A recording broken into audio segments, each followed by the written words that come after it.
Thank you, Raiders. How's it going? Hey, Quantic. Did you end up winning your last run? It's going pretty good now. Finally got hard drive set up and all that fun stuff. But we are starting this over. Unfortunately, lost all the footage from before, so we're having to do it again. But this time, I do plan on getting the Starstones. I don't know. Oh, yeah, I know why it's being crackly. Let's go ahead and click new game. We'll get the opening cinematic as well. But hopefully, y'all doing all right. Yeah, last I saw, you were at like 7 life. Made it to the end. Oh. How are you liking Monster Train 2, by the way?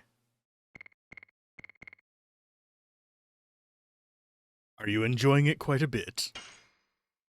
And also, if you need to go get drink, food, stretch, and all that fun stuff. Just barely squeaked out a win after a couple tries. Yeah, that's how Monster Train is for me in general. I'll get like a really good one running early, and then I'll hit a wall. I have to get that little bit of a bump over. Love the first one so much, the second one is even better. Cool. And I am going to go ahead and start a new game. We'll get this cinematic out of the way. And yes, it is corny.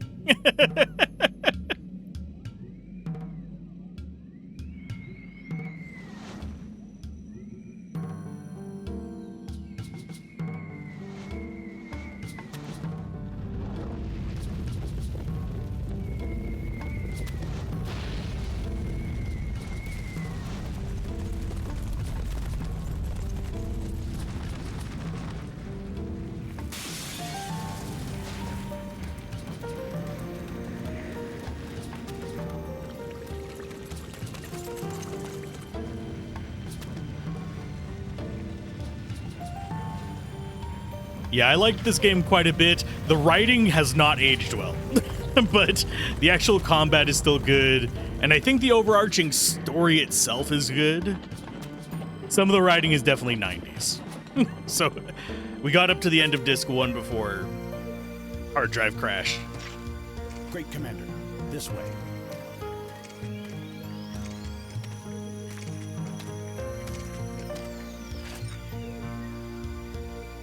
So this is her. It actually had really good graphics for PS1.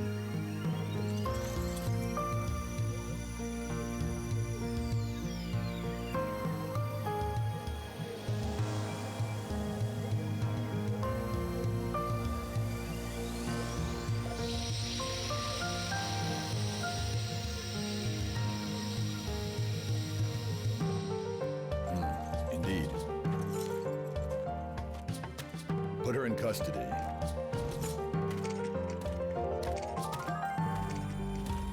Is this really necessary? It is His Majesty, Emperor Dole's command to take that girl into custody. Who is she? That is not your concern.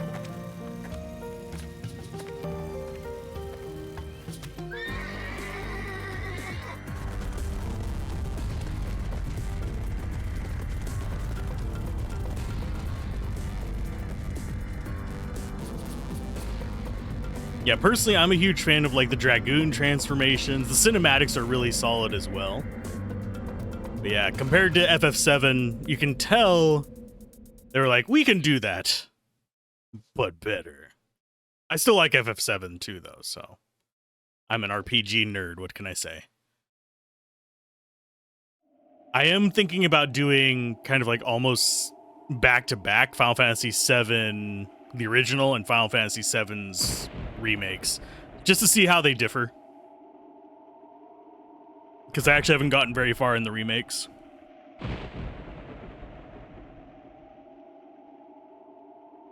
And also, I did think about doing, I think it's called Shattered Chains, the PC, not necessarily port, the PC wrapper or extractor for this, and trying that, but it's a little bit funky for what I'm going for with this, which is more of a nostalgia bait, plugging the series here. You haven't played the remakes. They seem great, but pisses you off that they split them into multiple games. Yeah. I have a feeling we're going to see that more and more from Square. I especially hate that they're split into multiple games across multiple consoles. If you're going to release 3 games in a series that are blatantly linked, they need to come out on the same console at the very least. Even if you do include them on a later console. Otherwise, it's like, okay, you can continue your save, but how? And no, I'm not doing the turn up the resolution on this again so you can see Dart's derpy face. He has no nose and he's just, like, frowning. It is disturbing looking.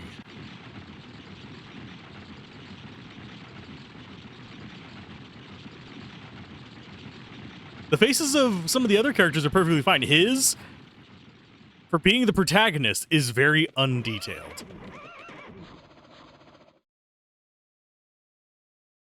You can't believe that the new Final Fantasy VII is more expensive than the first one with a third of the content. It has more content, well, has more content than its section of the original game. But, yeah, it is definitely less of the story. I still think that probably the best remasters are things like Diablo 2 Resurrected, and as far as remakes go, there's been some good ones. The Pixel remasters are actually pretty decent. They're not complete remakes, but they do change some things. But yeah, I just plan to cover the full Final Fantasy VII suite whenever the third one releases. I have the first 2. Hopefully they all 3 released on PC. And we don't end up with just like 2 on PC and then 1 just floating off in Narnia. That said, I am looking forward to the Final Fantasy Tactics remaster. I may have to turn off the voice acting for it because each time I watch the preview thing for it, the little cinematic they made, they'll probably do a full game release at some point. Yeah, that or just like a big box set. Bundle, if you will. Yeah, Final Fantasy Tactics, the remaster of that. Each time I watch it, I get kind of... I go from, oh, cool, they have voice acting, to the voice acting is kind of getting annoying. They shouldn't try to split Final Fantasy Tactics. There's not really a logical point for it. At least as far as the amount of content goes, because each chapter in it is relatively short. So you'd have to choose a midpoint, which if they did, it'd probably be after your first encounter with the Zodiacs. But I doubt they will. Because that's just a straight up port with a new spit and polish on it. Whereas Final Fantasy VII's is an actual proper remake. New assets, new everything.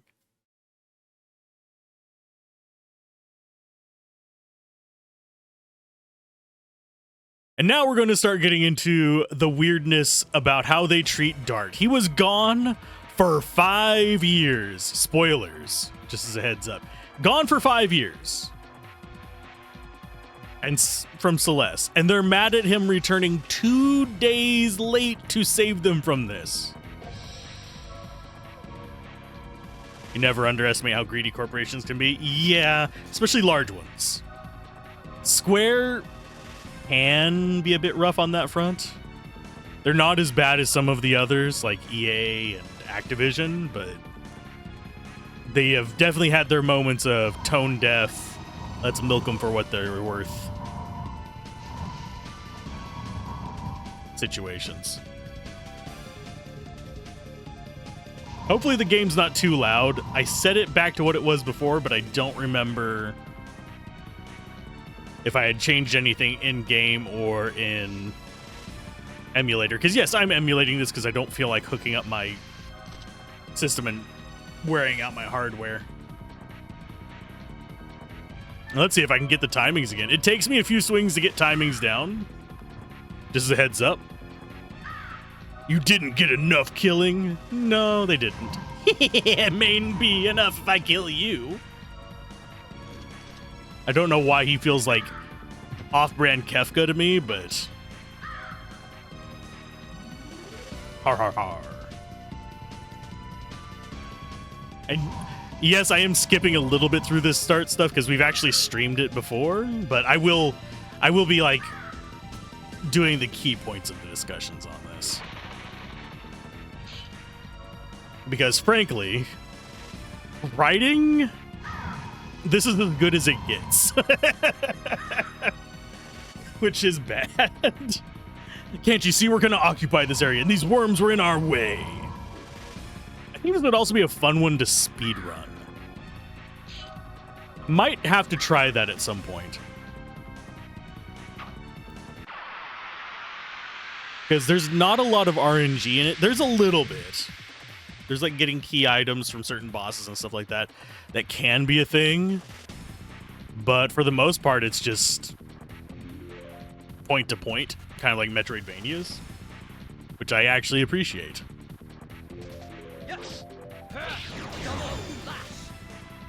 There's one reason why I actually enjoyed speedrunning always.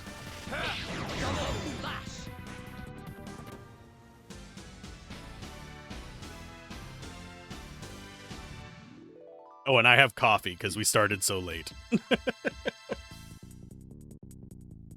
Had to wait for a storm to pass, and we'll stream until either the next storm starts or until dawn.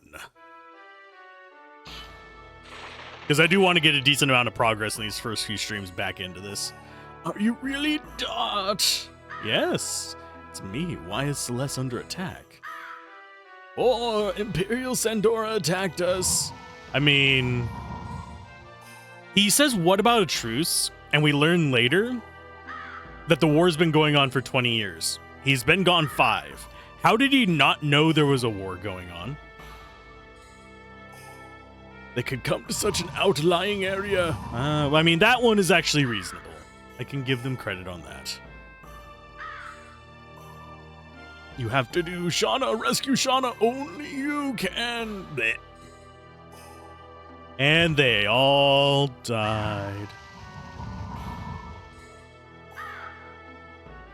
He got hit in the head several times. I mean, once you hear who he was gone chasing, yeah.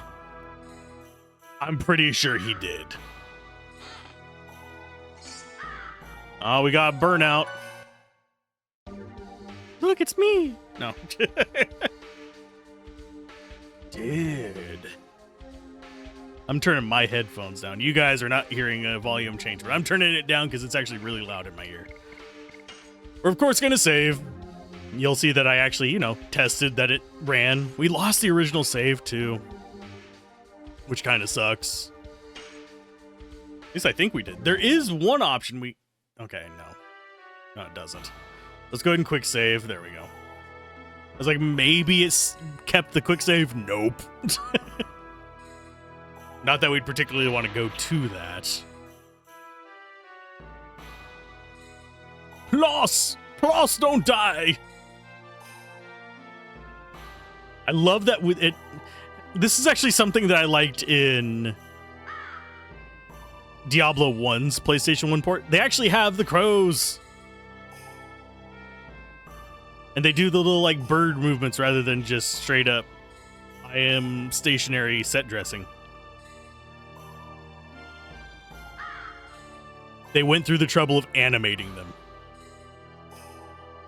So many games would have just made it part of the map painting.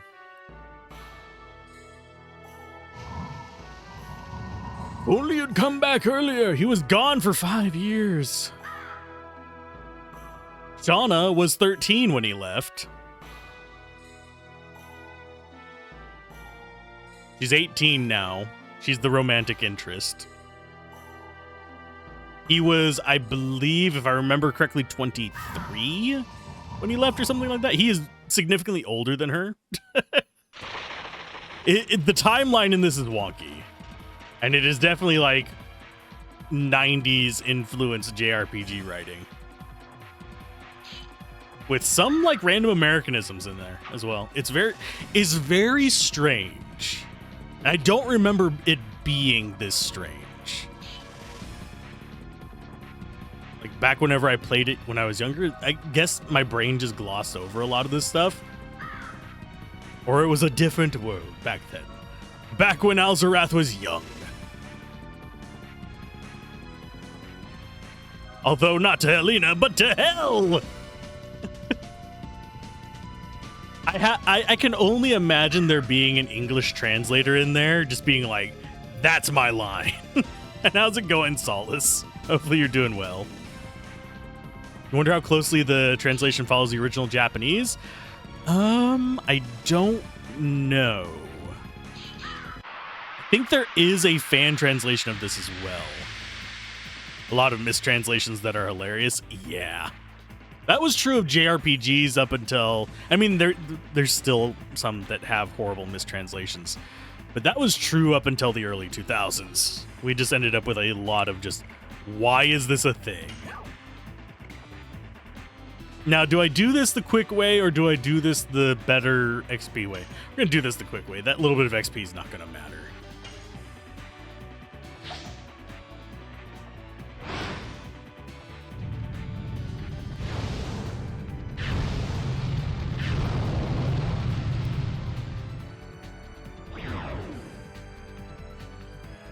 Believe it or not only did they used to make a ton of mistakes, but they took a lot of liberties with JRPGs at the time. You spoony bard. Yes.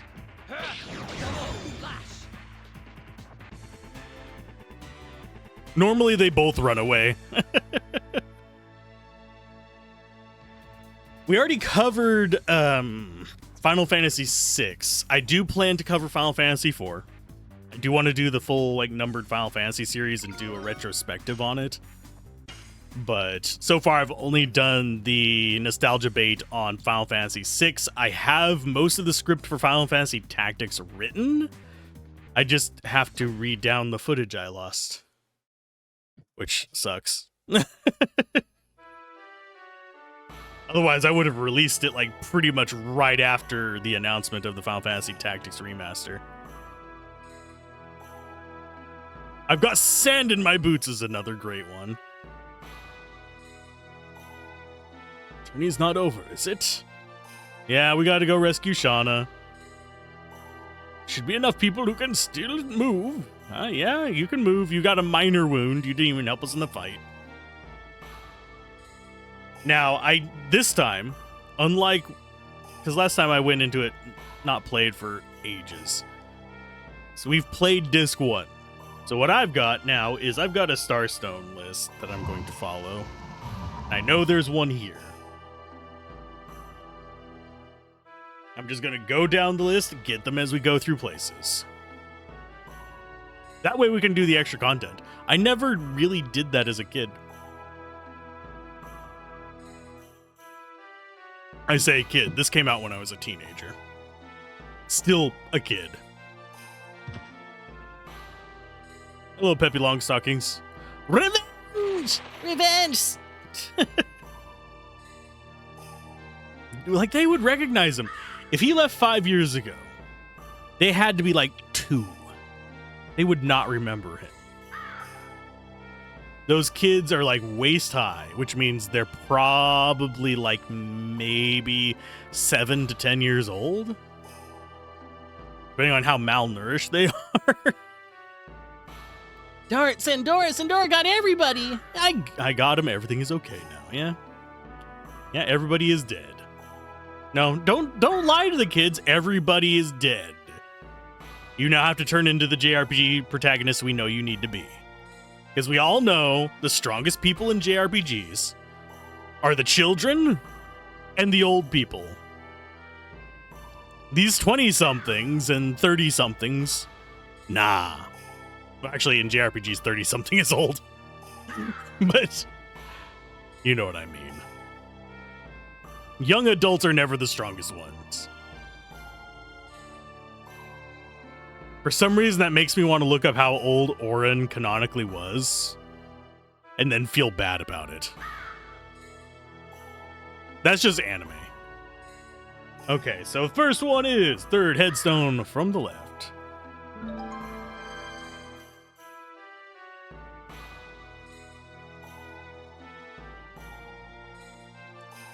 That's just anime and the Fast and the Furious. And then we have Jealous Guy over here. You shamelessly came back because you weren't here. What are you gonna do about my feelings towards Shauna? Yeah, but we wanted to ask for help from Indel's castle, but they say there's a guardian living in the limestone cave. Oh. Family, no. Granny shifting, double clutching. What?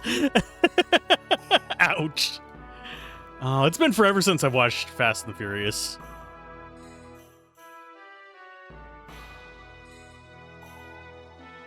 Do they even drive manuals in that, or do they just pretend to drive manuals? I mean, of course, it's pretend because it's a movie, but it reminds me of like some movies with guns have like this weapon is supposedly got a 90 bullet clip and it's normally got 7. On the first one that did? Okay.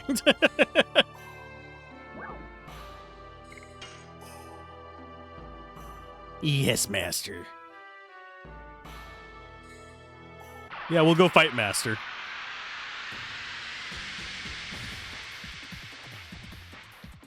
Yeah, I think I've only seen, like actually seen, as in watched the full movie, like 2 of the Fast and Furious. I've seen bits and pieces of like probably all of them. Because, you know, that's how YouTube shorts work. People just upload the entire movie in 30-second increments. You just end up seeing it in your entire feed. Let's go with... Actually, none of these are really interesting to me. I am fine. Because I already know how to do these. We did these 2 weeks ago.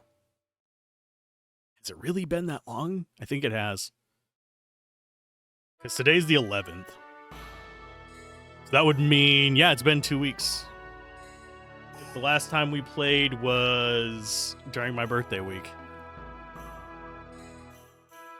Okay, so I think that's everybody here.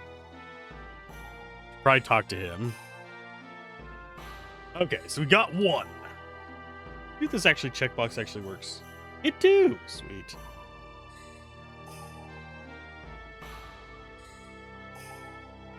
Okay, so a lot of them in bail. The movies are genuinely awful. Sometimes it's fine to watch awful movies. Same reason people watch it, like Adam Sandler movies. They're not good movies. They're just dumb fun if you're craving that kind of thing. I feel the same way about Die Hard. And I know that's going to piss some people off as well. But I like bad movies. I will eat the candy corn of movies. I prefer good movies, but I have to be in the mood for them. Like, have the mental stamina to handle it. Now they're flying cars to the moon? Ah. Okay. Like, completely off. Whenever you take off faster than freaking James Bond, you know you've gone too far too fast.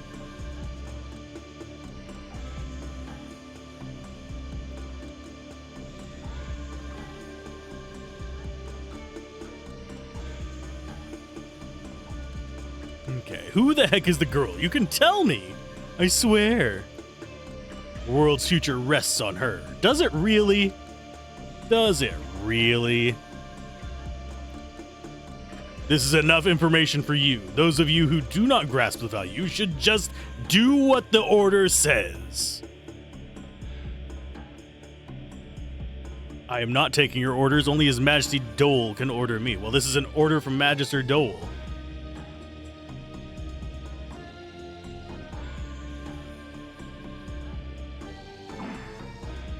If you make a scratch on her, it'll cost more than your head. This is a message from Emperor Dole.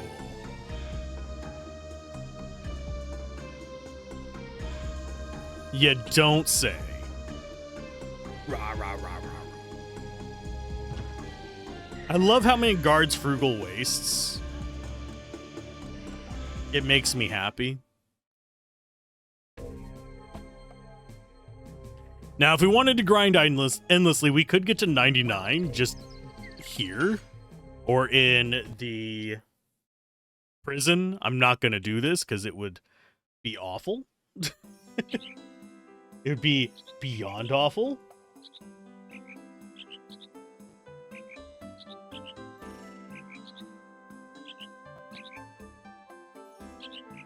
Okay, let's do that. Let's see what you have for sale. Starting the game grinding. There's a thing in Final Fantasy VII where people see if, like, try to get to 99 before leaving the reactor. But we're probably not going to grind. I am going to try to keep Shauna up to level, though, because we actually do want to try using her as an actual character. Do I want to bother buying those right away? Have 2 burnouts. We shouldn't need more of those. I actually think we're good. Nah, we're fine. We know how to use items. We know where some secret items are as well. And I want to take encounters because I actually want to get levels up as quickly as possible. This game, you'll get a handful at the very beginning, then it's just slow-ass levels for the rest of the game. While I get why they do that, I always find that a little frustrating in games because it feels nice to get levels. It feels like you're making progress even if it's just a minor improvement. This one, levels are important for your health because your health determines how much you restore from defending.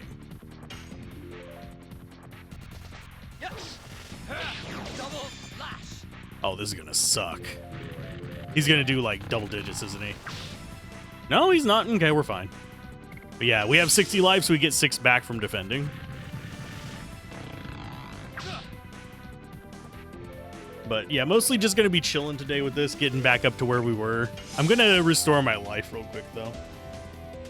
Otherwise, life will be rough. Go. Free healing early on.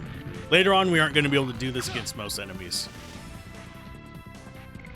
At least not with our squishier units. With our tankier people like Dart and Slambert, we generally will be able to, but until then, we're just going to have to tank the best we can. And yes, I do want to get up to max level on the various attacks. Because I want to try out the final skills. I still remember as a kid grinding like hell just because I didn't feel like progressing. And I would just grind up all the skills and see when I'd unlock the next one because I didn't understand how they'd unlock.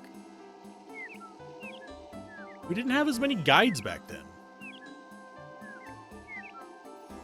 This was like the early days of GameFAQs, which back then was the thing to go look up at the library because I didn't have internet. Okay, so we want this one. And yes, I will be gathering as much loot as I spot. I'm probably not going to get everything because I am old and have the attention span of a caffeinated chihuahua.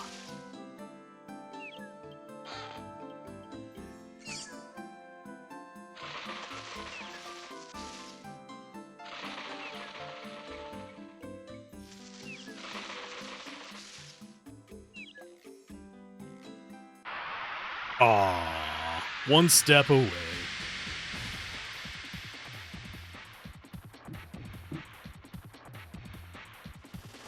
Aw, it's a little gobbo. They're gonna get first attack on me, aren't they? Let's go for... Yeah, we'll go for Goblin. Double lash.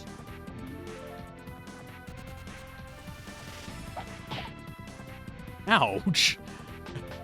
When the Goblin does more than the Treant. Double lash. There we go.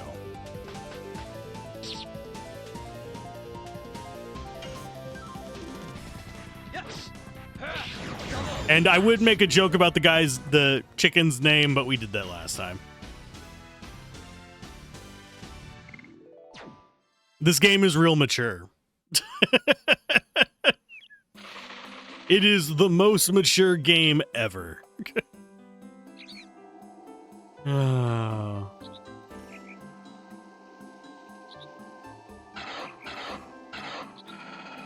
Hi, doggo.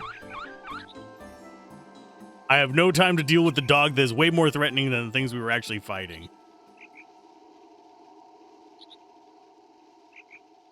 This way, this way! Where are we going? It's the exact same dog. It's actually the dog from Jade Cocoon. It's probably not, but it looks a lot like it. It is... Oh, it actually acknowledges that that's a road, even though we don't have the arrow yet. That road takes us to the cave, by the way.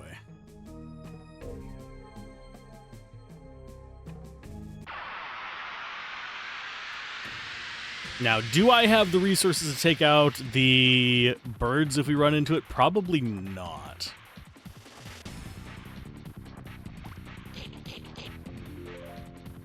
And I don't know how far we are from our next level up, but we should be getting one in the dungeon here.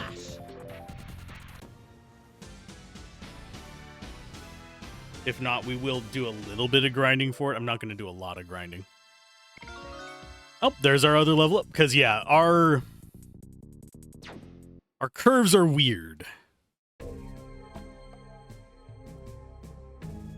And there are some quality of life things that this game definitely misses on. Like, it will not tell us whenever we've leveled this up. We just kind of have to guess and keep track. And I think it took us, what? 10, 12, a bit more than that hours to reach Disc 2. Just going through normal.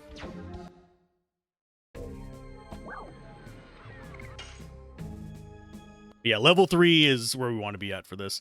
We don't continually double, but we will continue to get big chunks of life up at each level. That's why it's so important to actually get some. Unless we're able to one-shot bosses.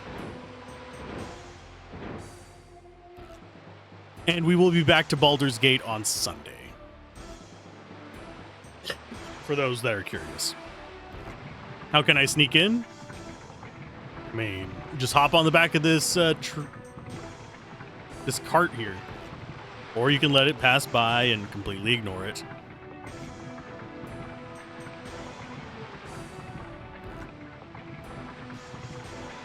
Suspension of disbelief. Speaking of Fast and Furious, suspension. Haha. Sorry. I see good meat and fish. Sir Frugal will be happy. Bought a lot recently. Is there something going on? Not the business of a merchant like you. Oh, go inspect that load. Now, I noticed that he never looks down. Like, gamers never look up. Guards never look down.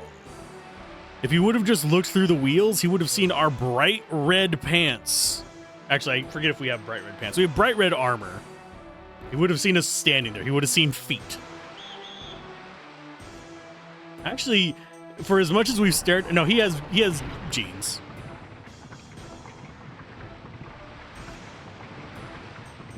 Oh, they never spot him during this. I don't know. We are just living tropes. Guards are dumb. I love their beasts of burden.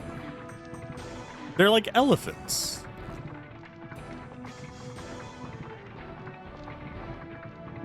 I may need to actually take apart this controller, I'm noticing. I'm sitting here fiddling with the joysticks during the scene, and my left joystick is actually significantly looser than my right one. May need to part it out again. Who are you? I'm discovered. Yep. Hi, guard. We don't have to talk to this guy. I'm gonna. I want your stuff. I just realized I forgot to give you a shouts out. Go in guard and do that real quick. I don't have my bot entirely done, so it doesn't do stuff like that. There we go.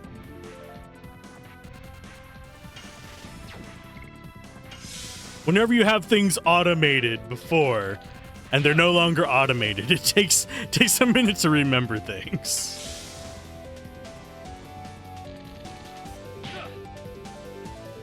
But it'll be back up eventually.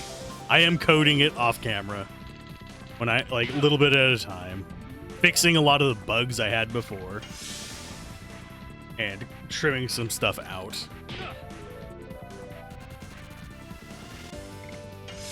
I improved my video announcement script for it. Now it checks about every... It pulls the RSS feed way less. Yes. Double slash. Oh no! And I forget that these guys just do no damage. Yes. Double slash. And we will get tired of hearing double slash and volcano. Burning rush is probably the one we're going to use the most, though, because it comes at a point where we have kind of a gap in the levels up.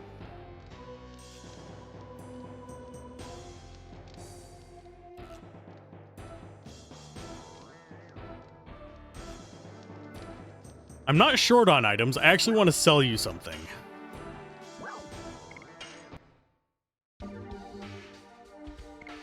I want to sell you my strongest potion.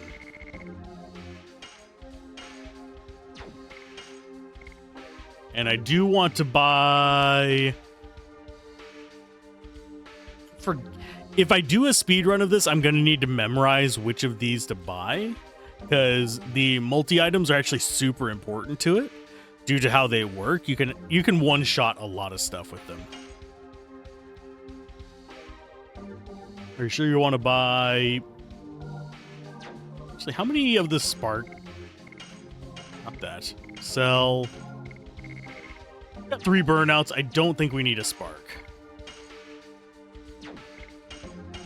Still gonna get it.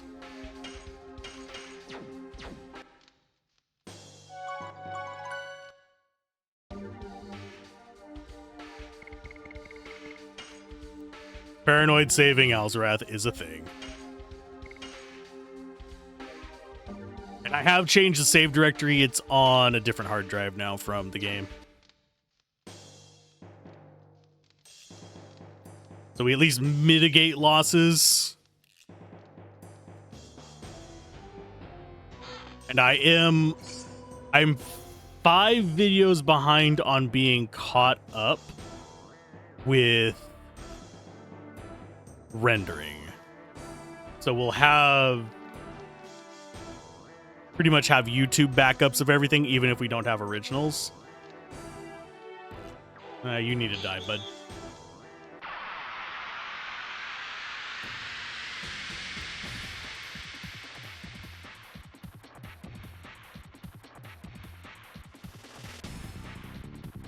I'm gonna look Okay, so there aren't any in here as far as the star dust goes. Yes. Double slash.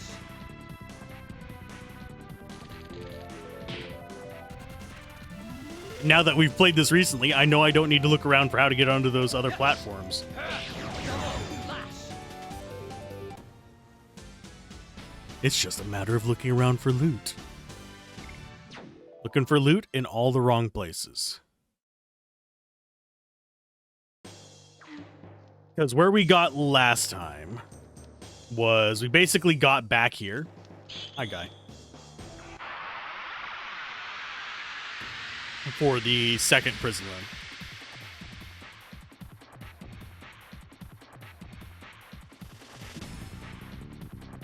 Which they were oddly enough stronger during. Yes. Double slash. But yeah, a lot of people are going, Expedition 33 is the spiritual successor to Legend of Dragoon. It's not. I'm sorry to smash people's hopes and dreams. It is not. And I don't think we're ever actually going to see an official remaster of this. Unless something triggers Sony to be like, that's a good idea. Which doesn't happen that often. Trying to think of the last Sony games that got a proper remaster instead of a remake. I could see them remaking this. But right now, JRPGs are not really that lucrative. They have a niche audience, and it's a dedicated audience. And I enjoy JRPGs, so I'm part of that audience. But I have to admit, we're not as big of a market share as we would like to be. Double slash. They just keep opening with that. That's forcing me to need to heal one of these battles. Yeah, if we get below 50, I'll do another heal round. Yes. Double slash.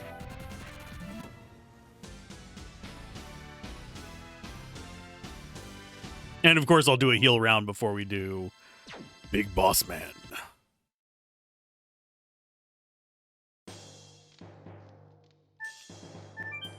And no, we're not going to get to 10,000 gold before town. I am going to be saving some of my resources.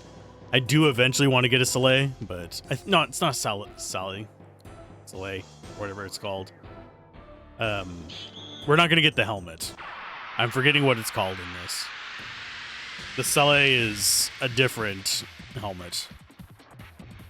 The one I'm thinking of gives a massive magic defense boost. Yes. Double slash. But it's 10,000. I don't need the autocomplete for combos, for additions. Yes.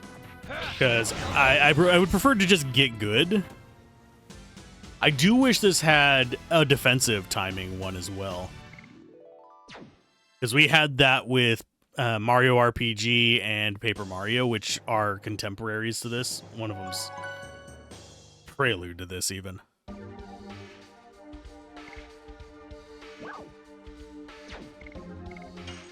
How are we looking on that? Oh, we leveled up on it. Sweet. A little bit of extra damage. The one big disadvantage of the addition system is you're trying to max them out. And you end up in a situation where you just... Yeah, we're going to fight you. You end up in a situation where you have to lose a lot of damage whenever you switch to a new one until you level that one back up. So you go from having this maxed out and doing decent damage to having the trade-off of, oh, now I'm having to learn the next one, so I have to go back down to low damage. It's not a massive difference, but it's enough that it's going to make the difference between 1 turn killing and 2 turn killing, or 2 turn killing and 3 turn killing. And yes, I'm easily distracted, so I missed that one. Yes. And we will heal in the next fight.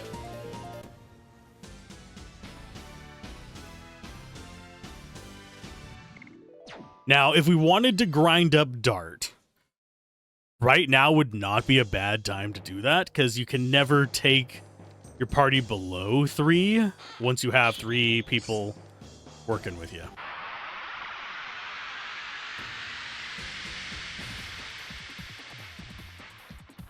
But we have an area with an endless supply of enemies, these guys specifically. Could probably get a good 2 levels out of it if we wanted to, but I'm not gonna. I don't think we particularly need it. Because the one that's going to struggle the most, level-wise, is going to be Shauna.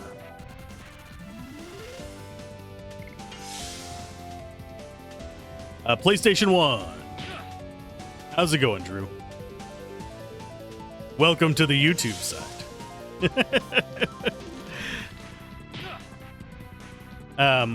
This is emulated. This is... I know you from the Twitch side. But yeah, this is the PlayStation 1 version. We're still sticking with it. I'm probably going to do the Shattered Chains one at a later date. We lost our recordings and our save data and all that stuff, so starting over. Double lash. Rushing through some of it because we've already seen it on stream. But for the most part, still going to hit the high points just for the VOD viewers.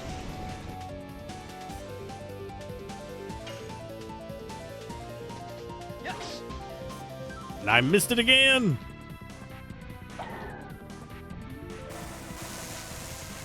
But yeah, it's probably going to take us way less time to get to the disc 2. Man, I can't believe I missed that twice in a row. That is the easiest one to get. Alzorath, get good. Scrub.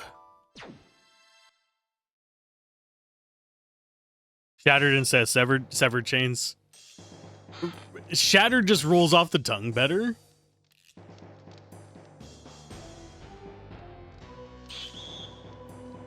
I think there might actually be a game called Shattered Chains. That could also be it too.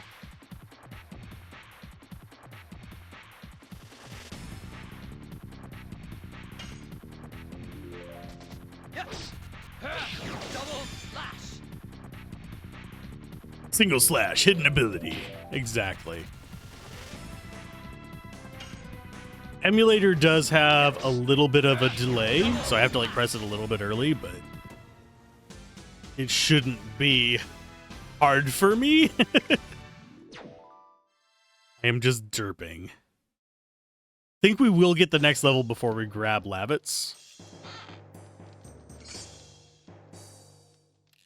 And no, I'm not going to grind up to 10k gold here.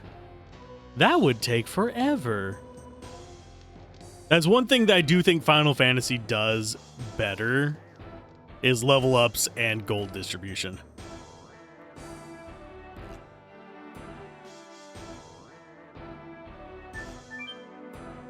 Is that a novel? Oh.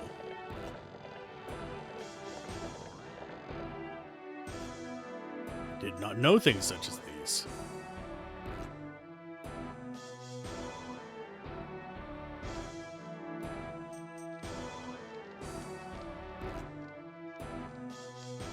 Oh, I forgot that as soon as you walk in here, Lavitz pops in. We'll be fine regardless.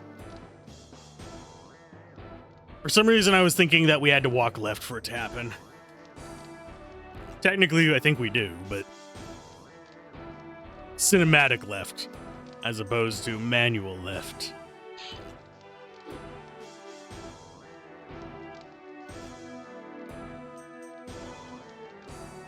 You did take great care to Google the name up and down before recommending it to the team. Oh, feisty, feisty. It's the world's worst kind of prisoner of war, but the best kind of feed.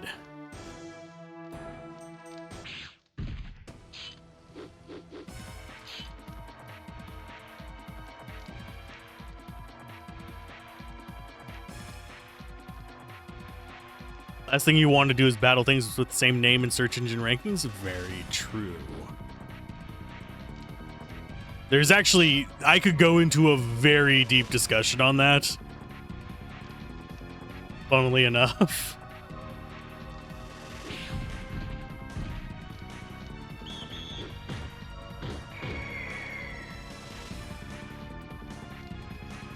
Ellen's Ward Initiate, classic corrupted text.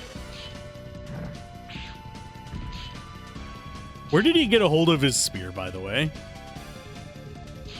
It's not a civil war.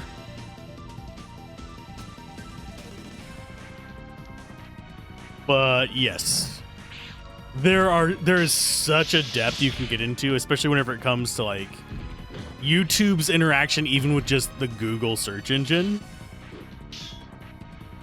It's all over the place.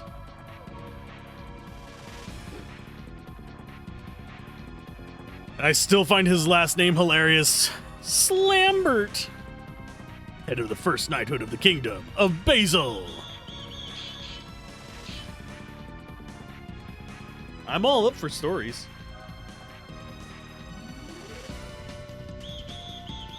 But yeah, in terms of the YouTube end of things, there's a reason why, especially on like reviews and guides and stuff like that, I do include, say, video tags and description metadata for SEO, because despite the fact that YouTube does not prioritize those at all, the way the web scrapers work, especially non-Google ones, but Google itself does this as well, is that these are actual metadata inside the web page that is the video. So it helps seed it a little bit better. That's one reason why, for example, the I Have No Mouth and I'm a Scream video actually started taking off here. Honestly, it was about the end of last year, because people are searching for AI. They're searching for I Have No Mouth and I'm a Scream as well. But I did include specific metadata in that just to get it to rank for the right stuff. So far, it's going pretty well. Something like 4,000 views in the last, I want to say, 60 days, which for a video that's several years old is pretty good. 1 second.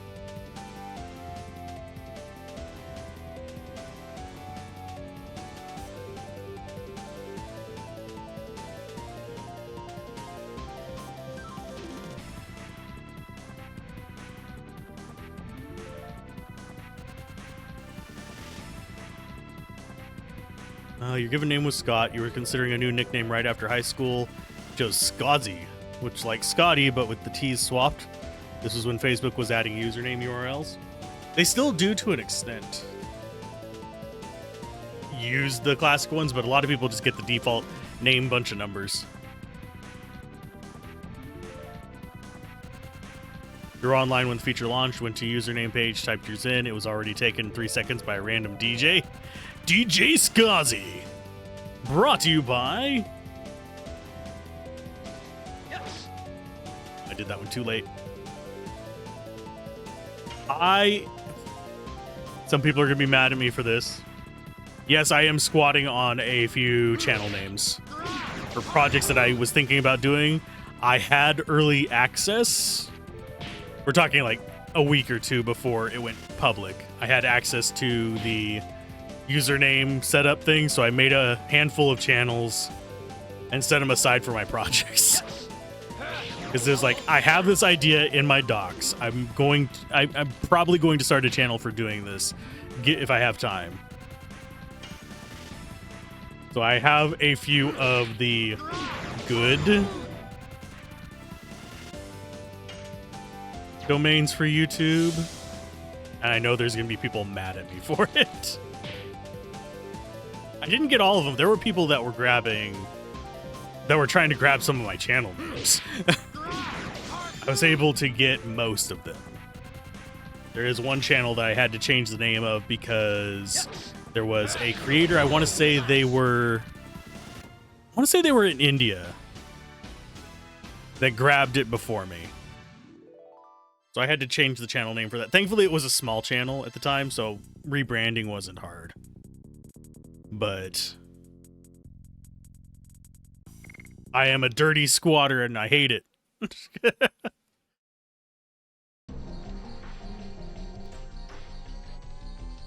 But you kind of have to nowadays. If you plan on using a platform, you kind of have to squat your name. There are people who have stolen my proper screen name, which is Alzorath, on games. They've taken it on various forums. They've taken it on social media platforms where it's not me. But there is even a Dark Ages of Camelot guild named because a guy's, I want to say it was his son, thought the name looked cool while his dad was browsing forums and then used it for their guild name. I don't know if it's still around.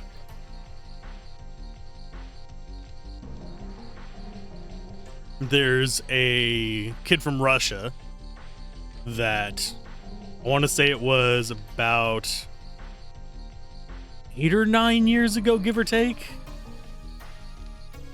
that basically took my Minecraft skin and was using my name to try and get onto servers. Because back then I had like a couple thousand subs. So people would be like, oh, this person has a couple thousand subs. This is their actual skin. This has got to be them. No.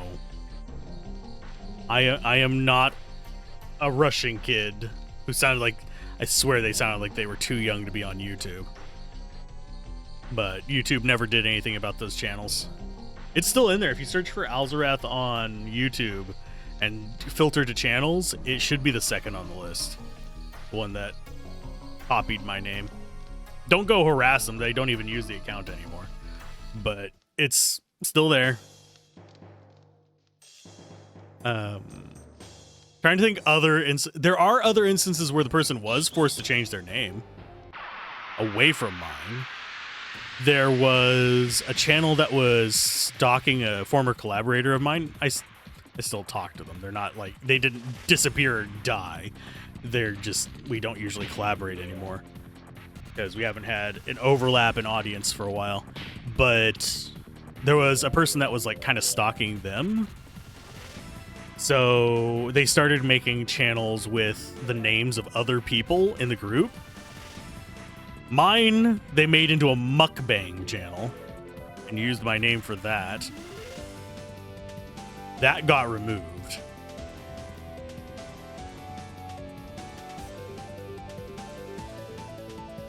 Eve Online, your alias with an extra letter at the end. I played Eve Online for a little bit. The thing that made me quit it was I started getting basically harassed by... I'm trying to remember the name of the group. They were mostly Russian and US players, but they were just trolls and would camp kind of near the newbie zones and just harass people, which just got irritating. They would do the thing where if someone puts a bounty on them, they'll have a friend kill them to get the bounty, so it does nothing. It was stupid.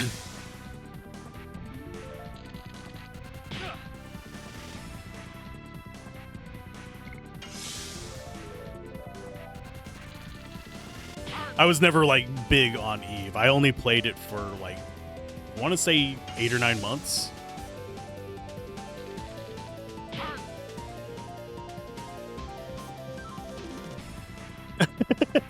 You got over it. Constant reminder that there's the clone.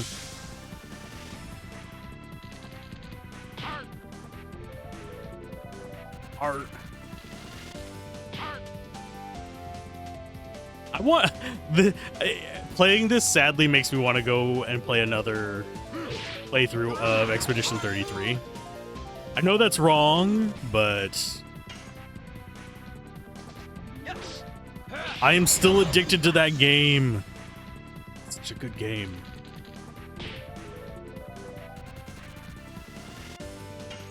I have probably put a good 15, 20 hours into it after the end of streams.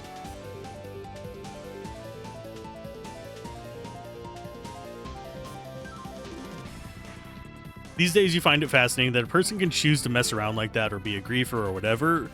Like, find a passion that doesn't suck. True. I do understand the environment that allows it to be a consistent thing without real repercussions.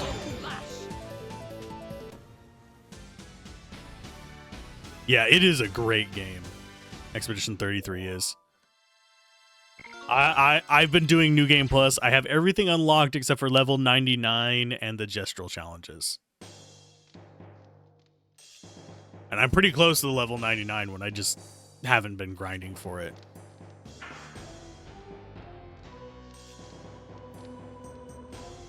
Definitely worth trying out. Especially if you like games like this. But yeah, there's a lot of weird stuff that goes on out there. But as far as the environment that allows that to be a thing, it's because there's always another community you can join.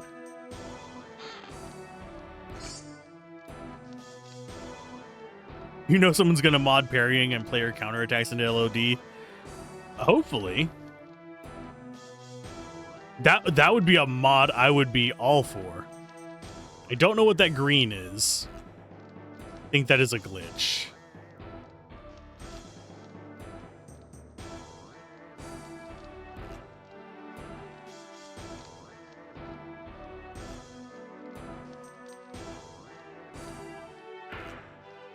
I should probably rip a fresh copy of this. I would have to go find my disk drive, unfortunately. Yes, I have a USB disk drive just for it. For those who are wondering, yes, before 2020, I was big into game collecting. I still have most of my collection. I have thought about selling it, but for now I'm keeping it because it's a good way to preserve it.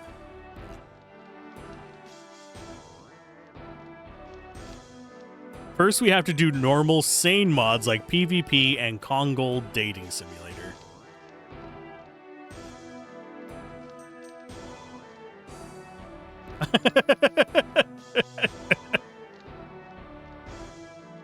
Yeah, I'll fight you.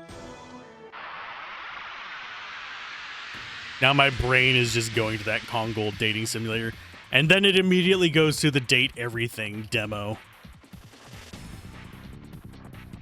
You can date your fridge. I date my fridge every night, damn it. It's got all the cheese. Who doesn't like cheese?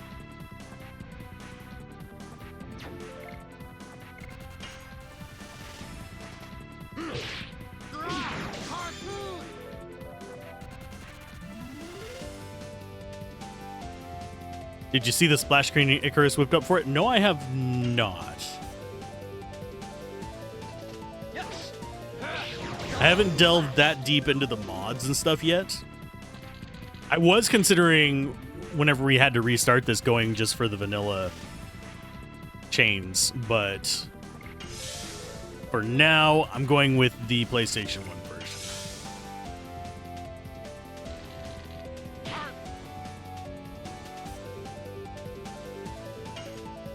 version. You go ahead and build up your life a little bit.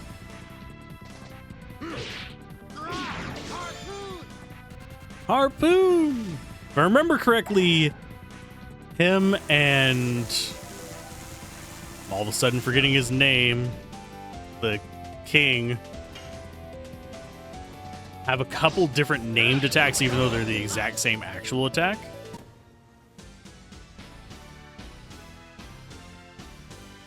As far as links and stuff like that, if you want to post a link to it, Discord. Yep. Fresh memory. How fresh my memory is varies week to week, though, by the way.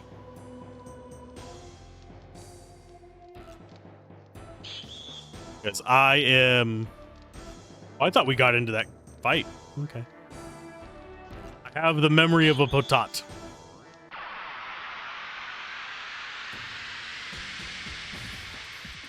And someone somewhere needs to do something about Dart's face.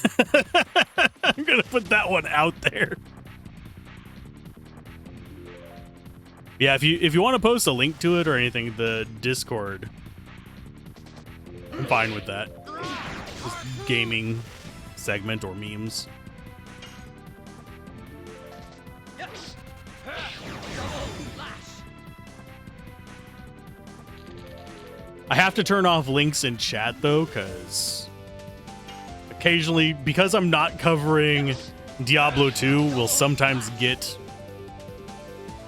bad actors that are upset that I'm not covering Diablo 2 every day, every second of every day. There's actually been an influx of comments on the main channel from those types of individuals. I've banned them so far, but we'll see. Like, I can understand wanting to see more of it. I'm not going to ban someone for like, hey, when's the next video, blah, blah, blah. No, I'm going to ban people who are aggressive about it, though. And that leads back into the discussion about how these people get away with being jerks on the internet without any real repercussions. It's because there's always another community to join and be a troll to. There are literally people who go out of their way and get their jollies just by finding a target for the day to harass. Yes. Which is mind-boggling to me.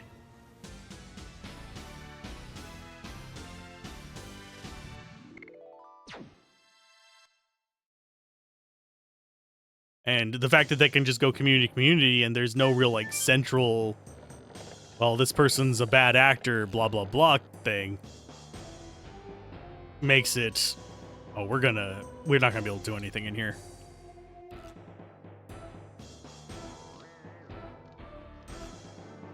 I don't think, at least.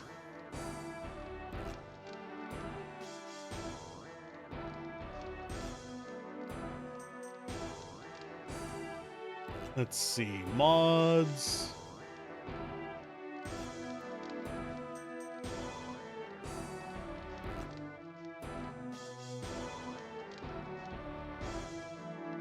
The fan dub is being worked on. That's cool.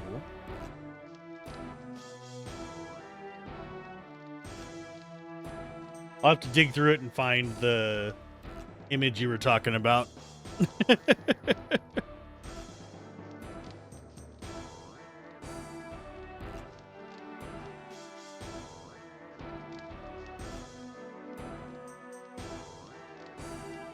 This room is extra tightly guarded. It's the key!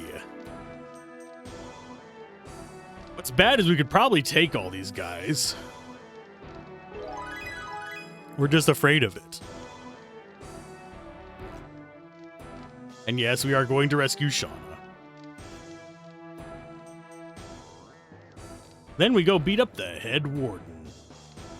Cave in the warden's head. Yeah, we can go through here if I remember correctly on our return trip. And yes, spoilers are fine.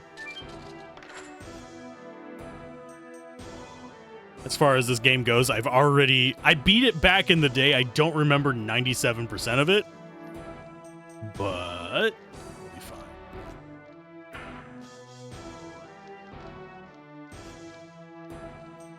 Yoink. Give me your loot. There's no way I can get out of here alive. Are you sure? Yes, you guys are fools. Regarding the Lavitz Albert move overlap, that topic happened to come up again in the LOD Discord the other day. Oh, we're getting into a fight. A volunteer translator clarified the origins and how screwed up it all got for North America. Does not surprise me. It's because it's different voice actors, isn't it? If I'm remembering correctly. and they just recorded different lines.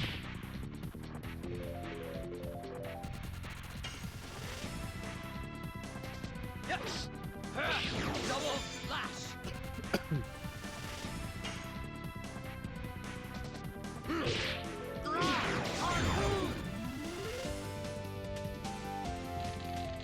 Or am I misremembering?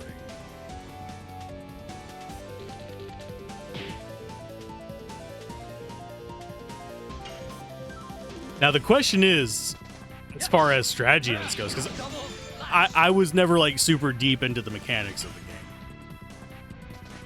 game. Like if I'm gonna go deep in mechanics, the games I know are things like Diablo 2 and sometimes some of the Final Fantasies, but this one I never dove deep into it. So I'm slightly curious if the optimal strategy is amplifying strengths or mitigating weaknesses. The text name is Cherry Blossom Blizzard.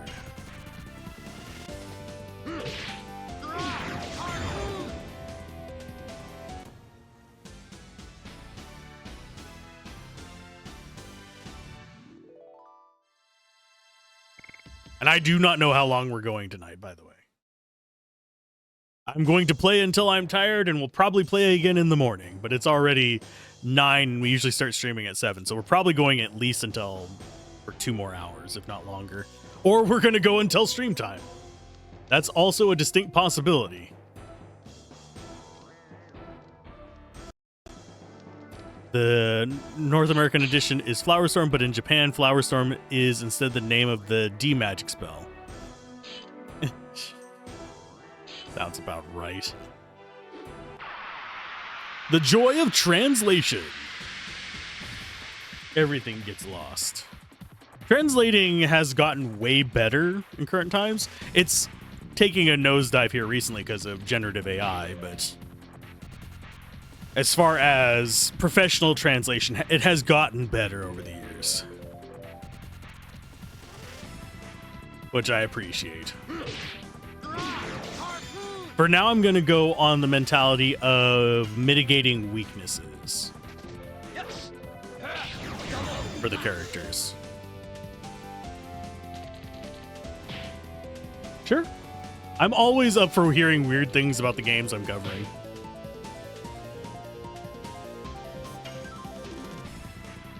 I mean, I already share weird things about the games I'm covering, like in Diablo 2. A lot of people don't realize that Jaheira has an old person voice as well that they never use, and that there's a lot of Alcor lines cut.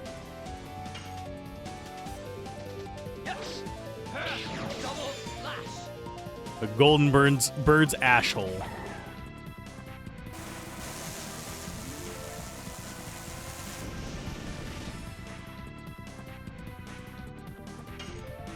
Though, worth noting, however late we go, I will be taking breaks to go and get more drink. Because I am living on caffeine this week. And I don't know if YouTube is still doing the horrible, extremely long delay. Just as for last week it was. Not just on my streams, but on streams I would watch on there. It was a good, like, 5 to 7 second difference, and I don't know why.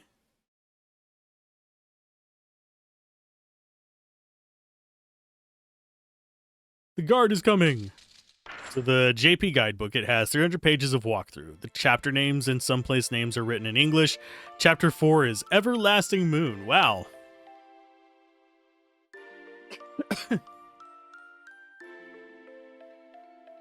In the game North America release, we get the moon that never sets, but in EU release, it goes back to Everlasting Moon.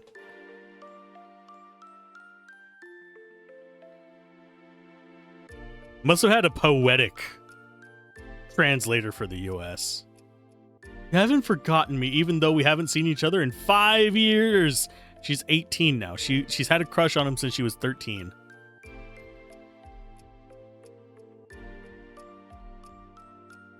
No, don't show her your face. Your face is horror movies, my dude.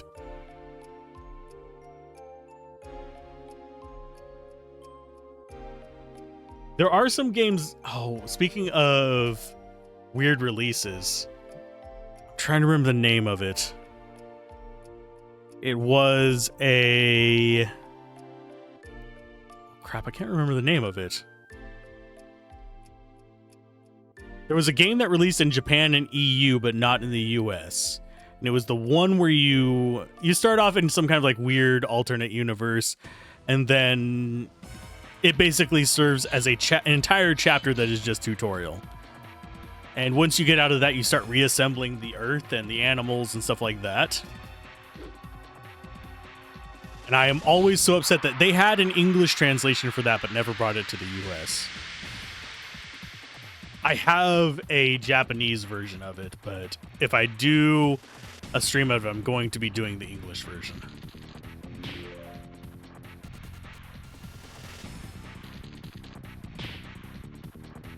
This whole relationship is a disaster waiting to happen. Piggyback rides and other signals, bro sis vibes, and Shauna's barely an adult, so like no one should be recommending going steady.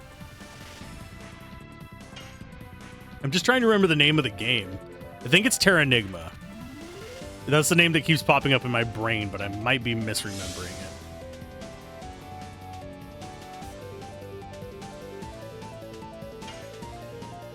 I have the Japanese version of Bahamut Lagoon as well. That's another one that's on the list that I will be playing an English fan translation of. Because that's another fun game when I was younger. I'm not sure if it's still fun. It's kind of like Final Fantasy Tactics meets Pokemon. Which I would say it's more Shining Force meets Pokemon.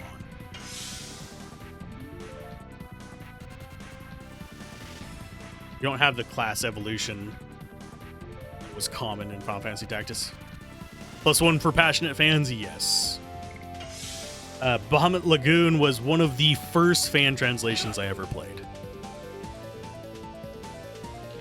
And yes, I had downloaded the ROM before I bought the game. I actually bought the game. It was like $10 for it. And that game is worth way more than $10 as far as quality goes. At least I felt that way when I got it.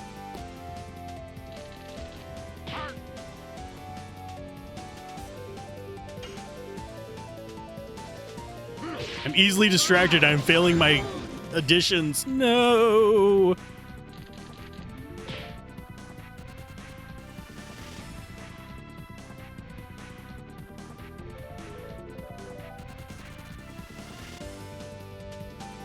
But yeah, I think every 2 hours we're going to take a break to get drank and stretch. Ow. As I kick my controller to the ground because I'm sitting here cross-legged. I'm actually going to be setting up my pedals after the first thing. Yeah, passionate fans can totally... They can make or break a game community. Without a doubt.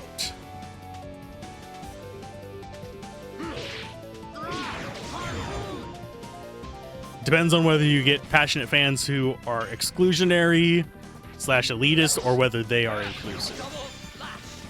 A lot of competitive and just generally online games overall can really easily fall into that toxic community trap, which sucks.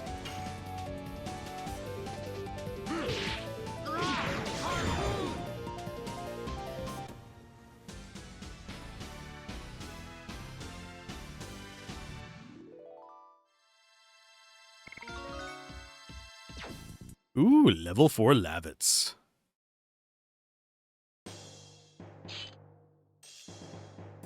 Are you hurt? You can celebrate later. We are still deep in the belly of the enemy.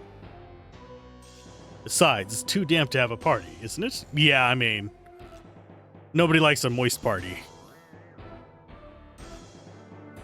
Let's go, Shauna. Follow me. Okay, groovy. She can fight. I'm 18 now. I can fight like you guys.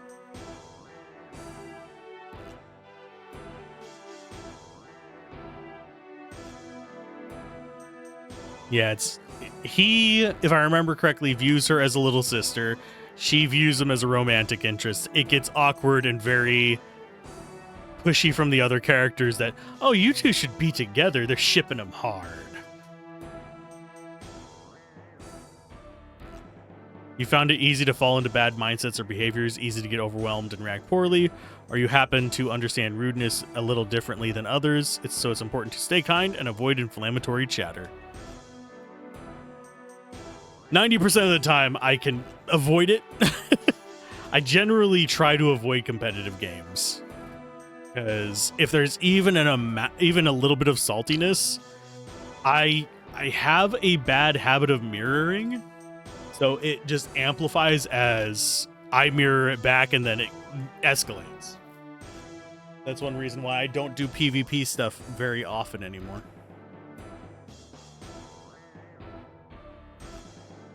Mostly I would rather talk about the positives and the cool stuff.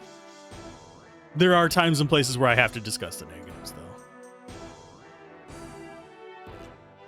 The Golden Sun fandom is so fractured they have 7 Discord servers. That is a game that I have not beaten.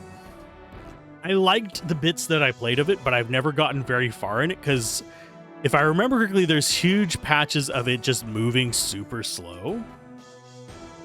And some kind of obtuse conditional things to move forward. If I'm remembering correctly. That and the password system sucks. If you're transferring from the first game to the second game.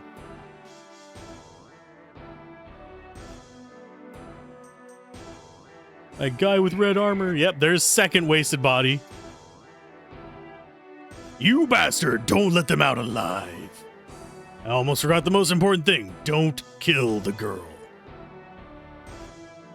Aye, aye, sir. I will behead all of you.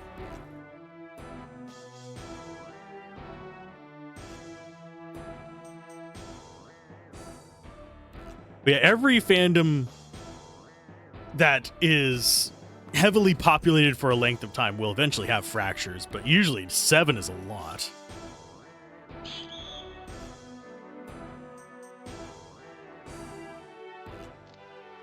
The lead programmer for SC is thinking about reverse engineering a port for GS once SC is further along. That's cool.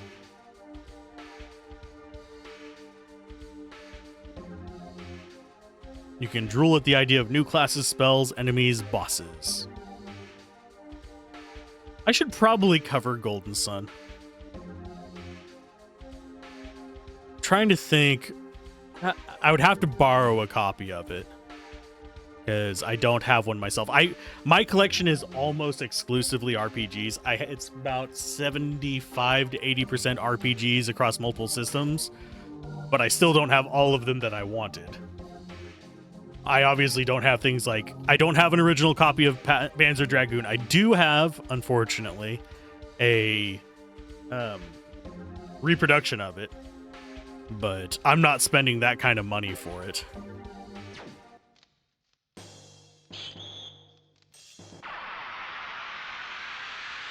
Oh, I know I like Golden Sun, but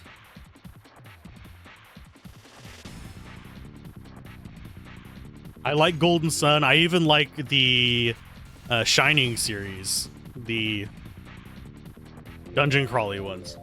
As well as Shining Force, of course. Shining Force, I know I love. I've beaten both of those. But I like those games, those kind of games. It's just a matter of I don't have a physical copy of Golden Sun, so I'd have to either borrow one or go the other route.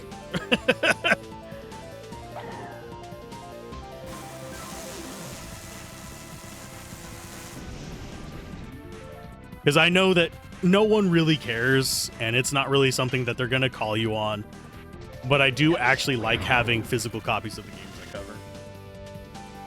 That way, if I want to do a... Let's go ahead and just shoot you in the face. That way, if I want to do something, say... like a real-life photo or have a shot of the manual or something like that, I can do it. and have it be part of the video.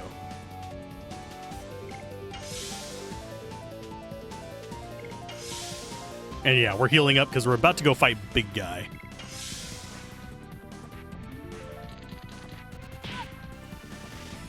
I do wonder how many of these packs we'd actually have to beat to level up. It's probably quite a few. That should be good enough.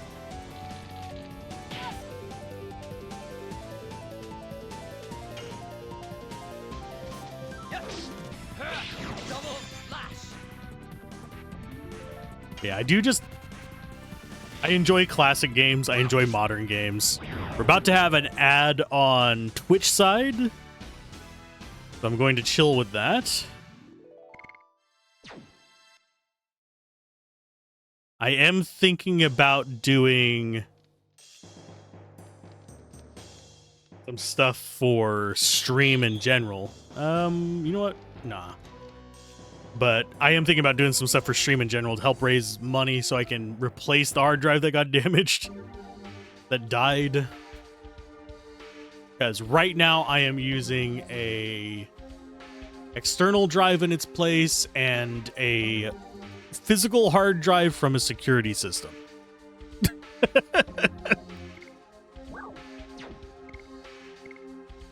So I don't trust either of those long term. The portable drives are usually pretty durable, especially if you're not moving them around a lot, but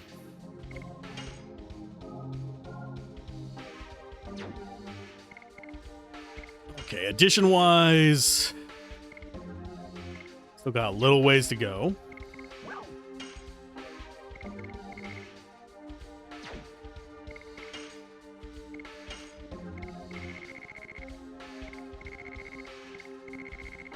We got plenty of direct damage items as well.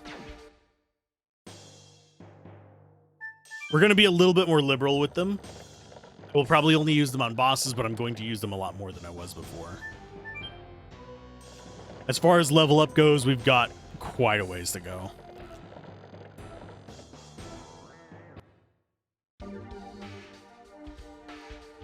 Because XP, 200 for the next level for Dart. Means we need to kill probably, what, 10, 15 guys to do that? Just quite a bit. And I forget how long it would take to actually grind to 99. Well, not 99, max level is like in the 50s, if I remember correctly. To grind to max level in the prison. I think it's something like 80 or 90 hours, if I remember correctly. Might be even longer, depending on what kind of situation you get into.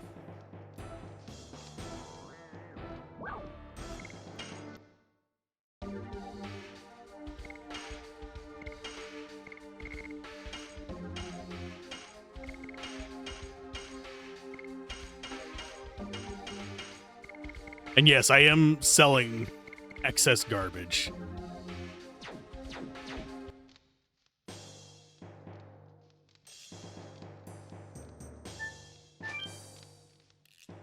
Everybody's on edge.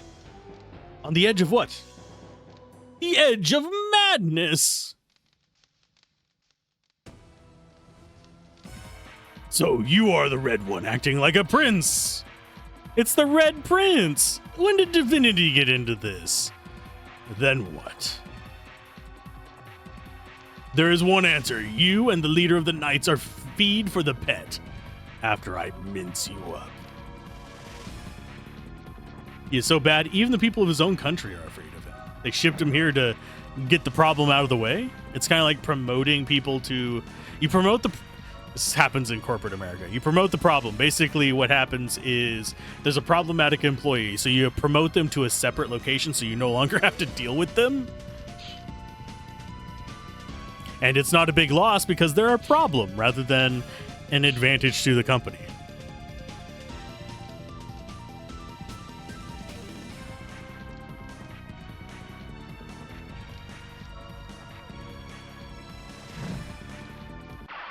Time to take care of his friends first.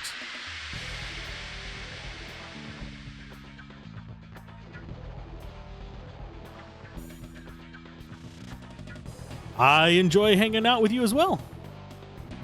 It's always cool to like learn different facts about the games and the scene around it. Especially whenever I would like to be part of all these different game scenes.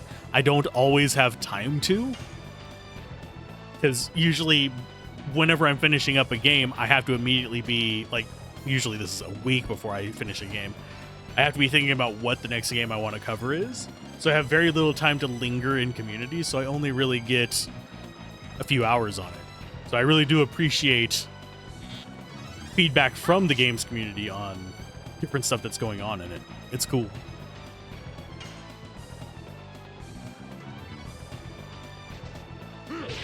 Oh wow, I am doing so bad. Please don't kill her. When I was younger, I always thought these were spears, but they are polearm maces. I forget the term for it, but there is a term for the two-handed maces. Mace windows.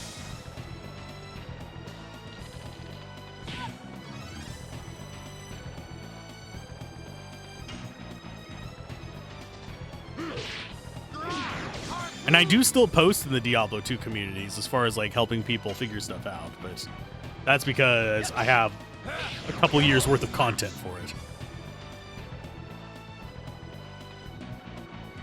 Helps that there's several games that you only like, therefore you only go hard for games that really captivate you and pull you in by chance. That's a good way to approach it.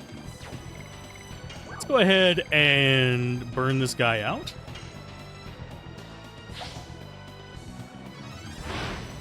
Forget if he's weak versus lightning or fire. We're going to find out.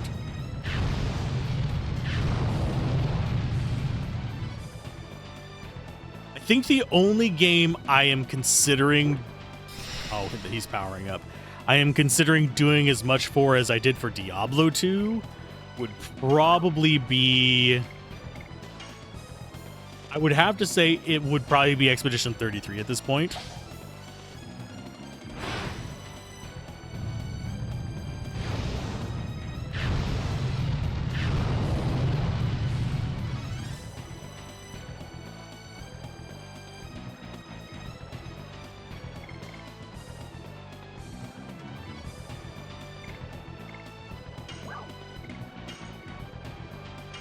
Oh, he's only in the yellow. This is gonna suck.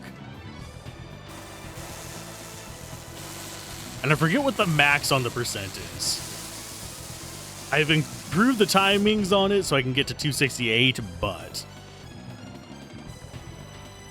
he doesn't seem to have any kind of weakness to these.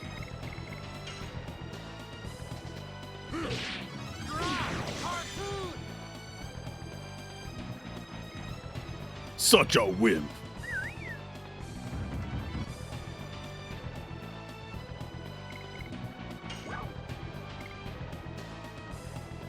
It's 268? Okay. So I did the timings right. Let's go for... You go ahead and guard. They can survive hits better than her. She's too squishy right now. Yes! Double slash!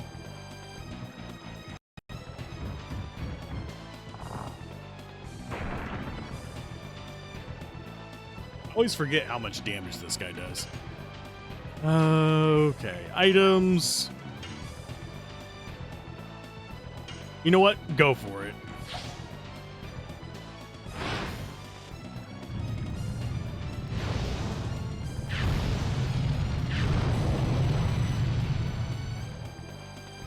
I wonder why the limit is 268. Is it like a mechanical limit?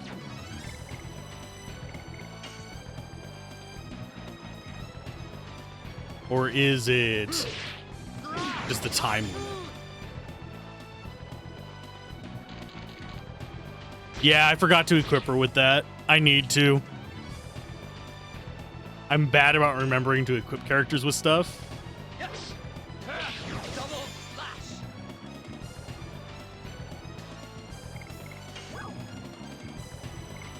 Let's go with SparkNet.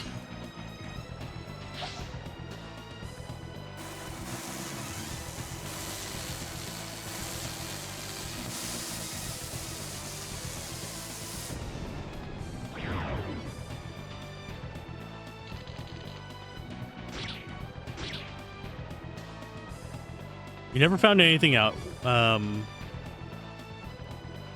It's one of the remaining mysteries. 108 is a highly significant number in the game, so you're surprised they didn't apply the item magic. Oh. Yeah. 108 is significant in a number of things. It's not just even in the game. If I remember correctly, I think it's called 108 beads. Thing as well.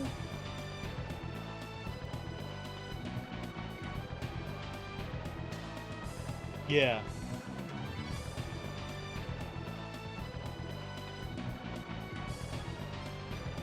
You can find the deepest, most obscure facts in concept art, but you can't tell me that. I think it might actually be, unless it's a hard limit in the code, which is a distinct possibility. A complete cycle or wholeness, yeah.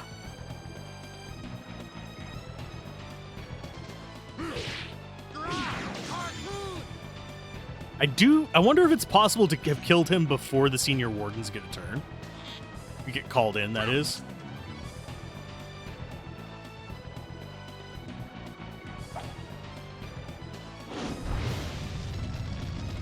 This is gonna hurt.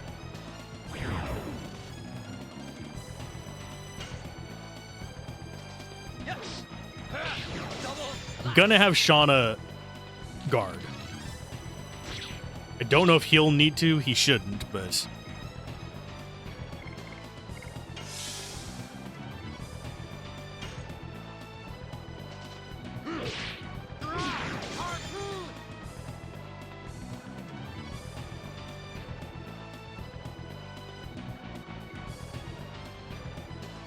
Pretty sure target lock will prevent that, but it's amusing to have a boss music play with just a minion on the field. Yeah. Yes. Double slash.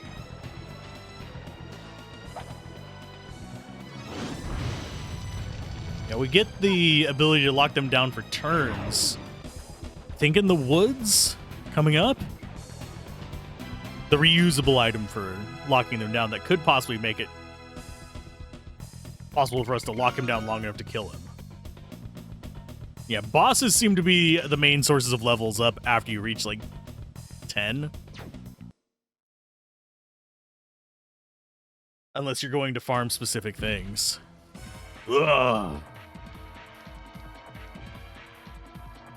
Is he immortal? Maybe.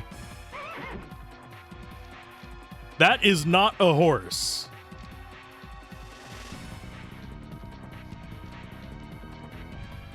Yeah, marshland for that one.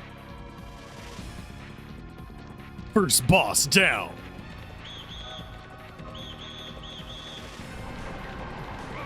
I like how we stop and turn around to look at them.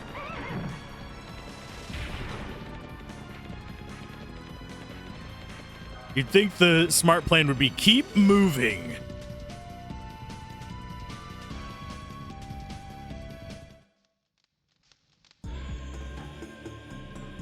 Anteater head and all, yeah.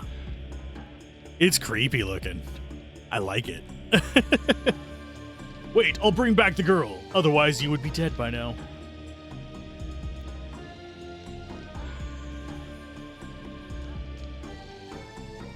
Good job, Sephiroth. I mean, Lloyd. The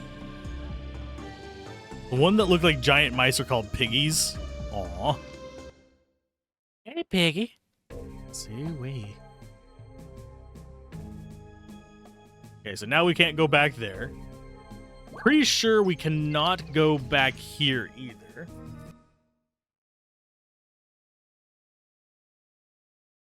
I'm willing to look.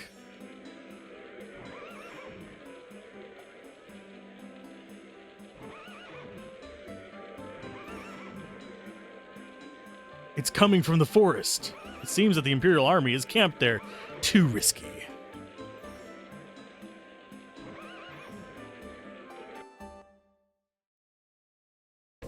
I'm trying to remember how far we got during our first session.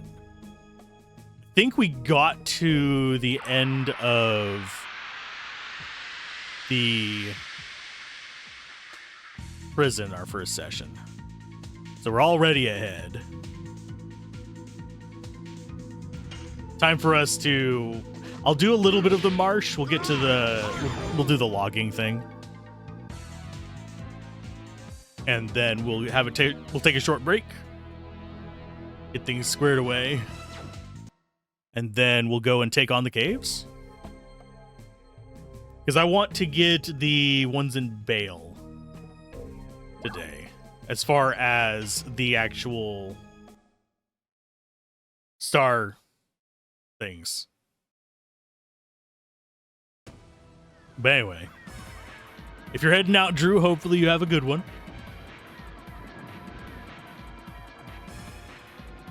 Come on, old man. I don't even think he's in his 30s, but I'm going to call him old man regardless. Just double checking our additions real quick.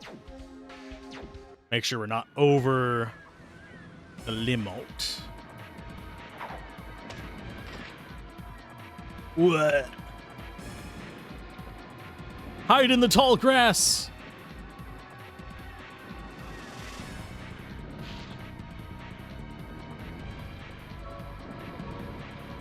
Good night, Drew. It is pretty late, I just realized. Oh, it's just a scratch. You got to cover the wound. Run away.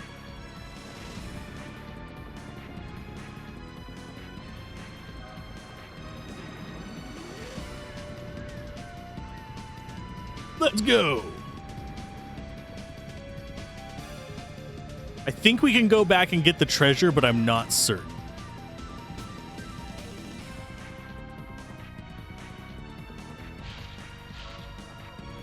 I could be wrong. I know there's a treasure down there.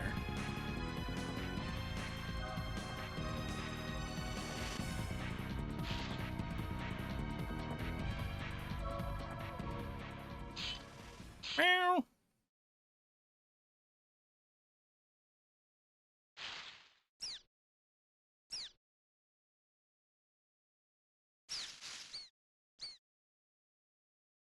Go look over there. I find their armor setup to be intriguing.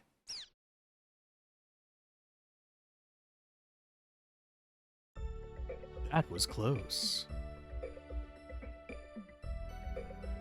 It was so very close. Pretty sure there is an item, yeah, right here.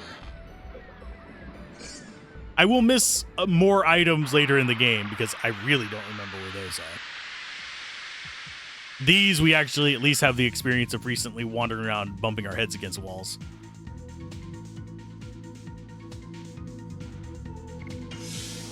Time to guard! Please don't poison us before I get a chance to go into guard mode. There we go.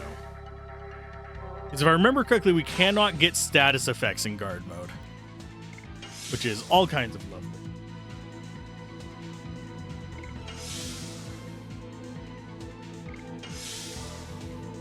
That reminds me, I need to set up the message limit chats as well.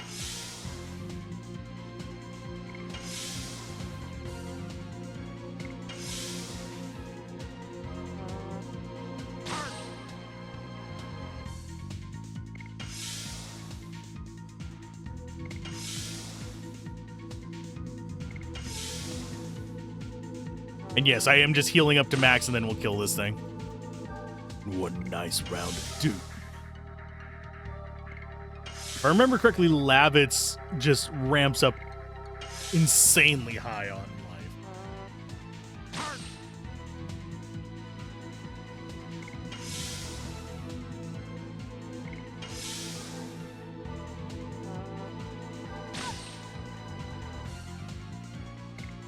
There really is no reason to have Shauna attacking right now, is there?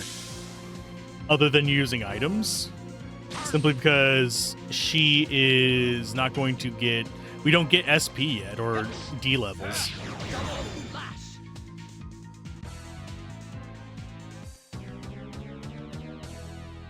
So she's just taking away from them getting their additions if she attacks.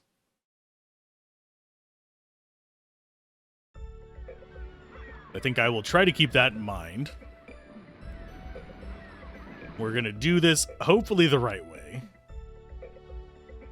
which involves discovering the river first.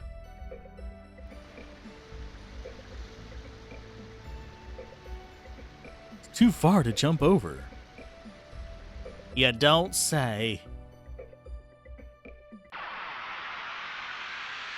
Yeah, it's an interesting thing that, as far as how communities and stuff go.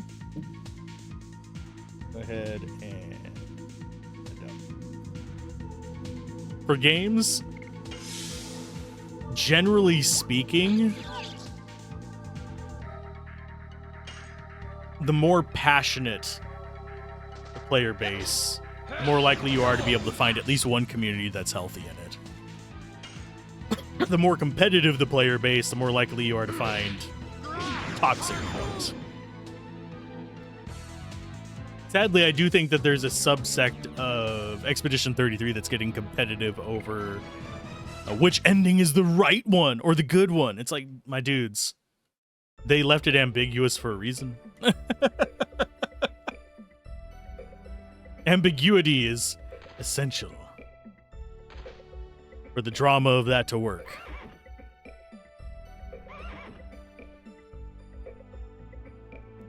Does your leg still hurt? Why, yes. Yes, it does.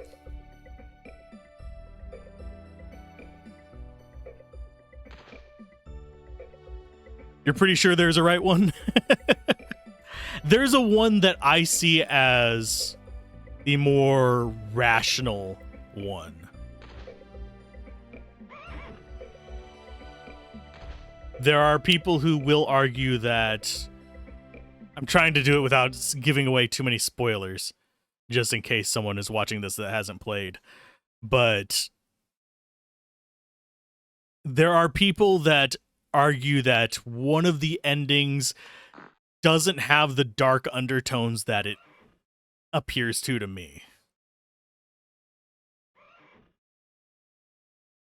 I mean, neither of them were terribly happy, but... One of them feels more hopeful. The other one feels more the decay into addiction. It's probably the best way I can say it.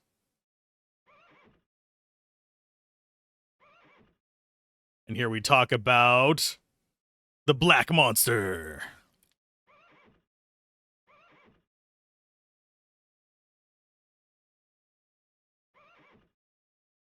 Yeah, in my opinion, I'm trying to think of how to phrase it.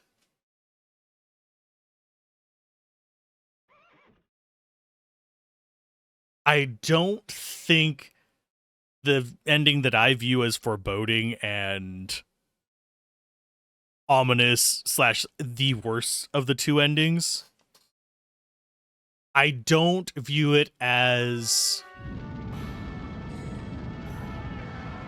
bringing back what people want to bring back. I am of the belief that skip ahead 5 minutes if you don't want spoilers. I guess is what I'm gonna have to say here. Simply put, I feel like the one ending is the vast majority of people in indentured servitude, if not full-on slavery. Yes, even the ones that are good guys that people like, I don't think they're actually sentient. It comes across as... The only ones I can think of that might even be sentient would be the two characters that we have the actual chroma of. The rest of the chroma has been dirtied and sullied and having to go off of just an imagination.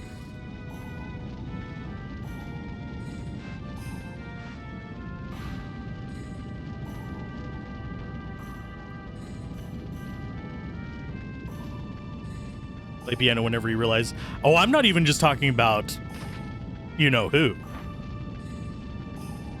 I'm talking about everybody. Yes, even G-Man.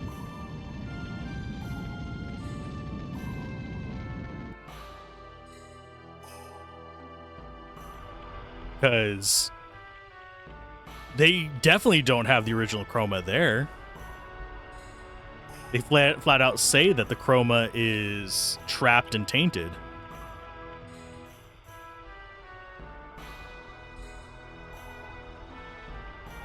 Admittedly, we're about 2 hours into a stream VOD, so I doubt there's going to be too many people who haven't already watched the Expedition 33 playthrough that would be watching this far in. And as far as sentient beings, like actually free will, cannot just be taken over situations, there is still one being enslaved, and that is the fragment. The fragment wants to die. It wants to stop doing what it's doing. So it's basically a choice between that fragment and taking over the painting.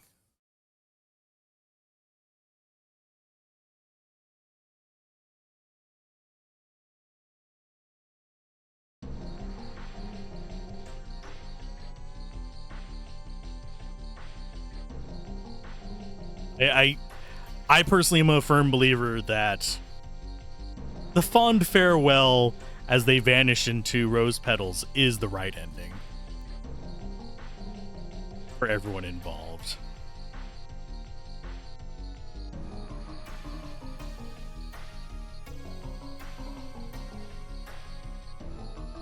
I also think that there would have potentially been other options, but there is a limit on what they could have done.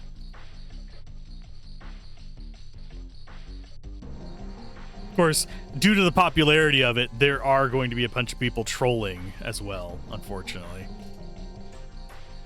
There's already been grummies going on both sides about it, funnily enough. There's some that are mad that Expedition 33 is supposedly woke, and then there's others that are mad that the woke people are going after Expedition 33. It's like, what? You guys realize that you need to, like, have a consistent dialogue if you're going to be doing this. Is it woke or is it not? Schrodinger's woke. There we go. It just boggles my mind. Discussion around video games. That's one reason why I have seriously, like, considered doing my own, like, gaming awards and just saying, screw all this stuff. I'm going to talk about the actual games instead of the gibbering fools on the fringes.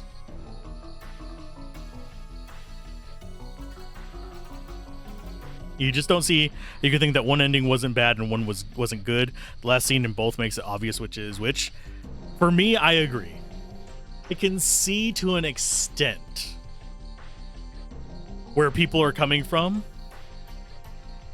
But for me, the endings, especially since I did all the side content.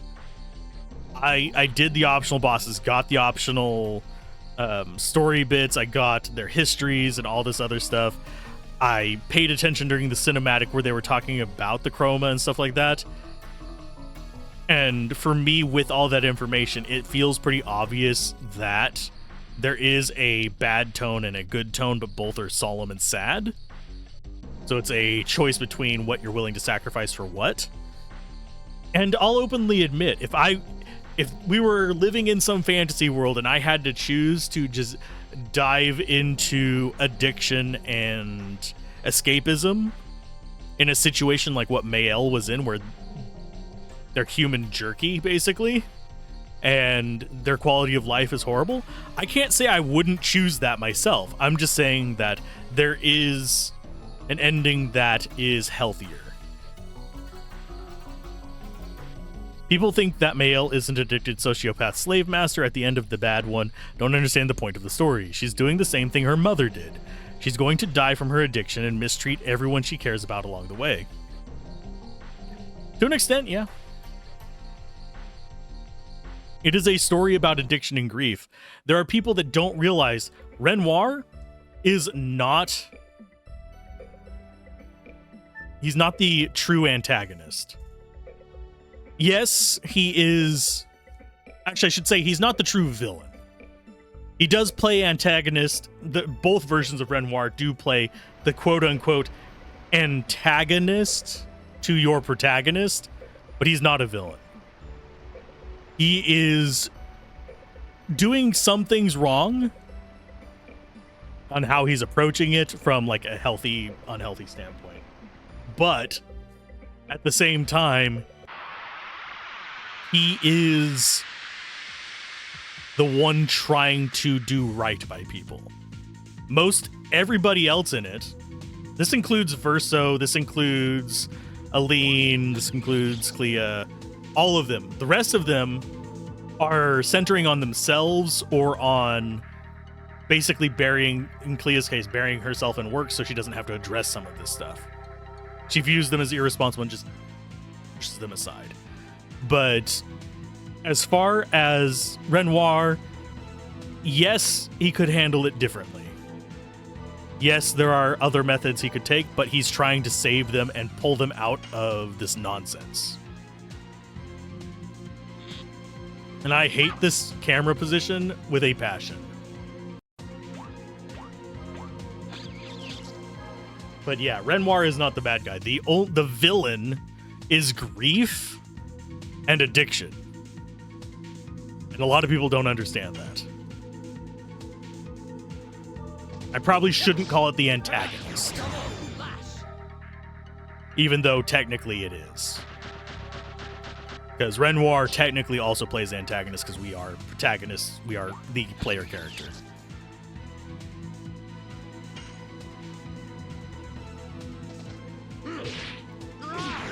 It's complicated. Phrasing it is awful.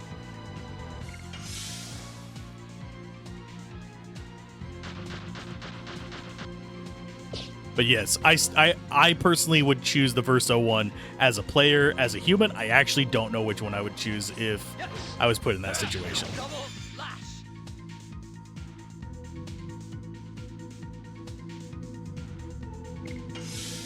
One ending had Mael become evil and the other had everyone happily. I think if they would have made it more... There is a way they could have made the Mael ending more clear. And that would have been either to introduce a scene of her basically reshaping the people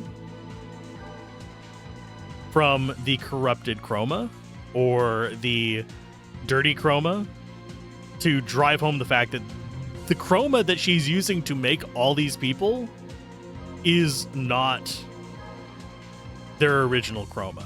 It is not clean. It is not actually their essence. She is doing it from her own memory. That is something they give away in the lore, but they don't actually show much of in the very ending. Another thing they could have done if you wanted more in the style of the game is actually make it apparent that the crowds that you're seeing being escorted in, they don't show them as like faceless or anything like that, but if they would have done that, I think it would be less of an argument among people, because then you would be driving home the fact that she is creating these people so she's not feeling lonely. She only cares about keeping those close to her intact and those they care about, if that makes sense. So it's kind of like she's playing puppeteer to mannequins. I'm about to sneeze.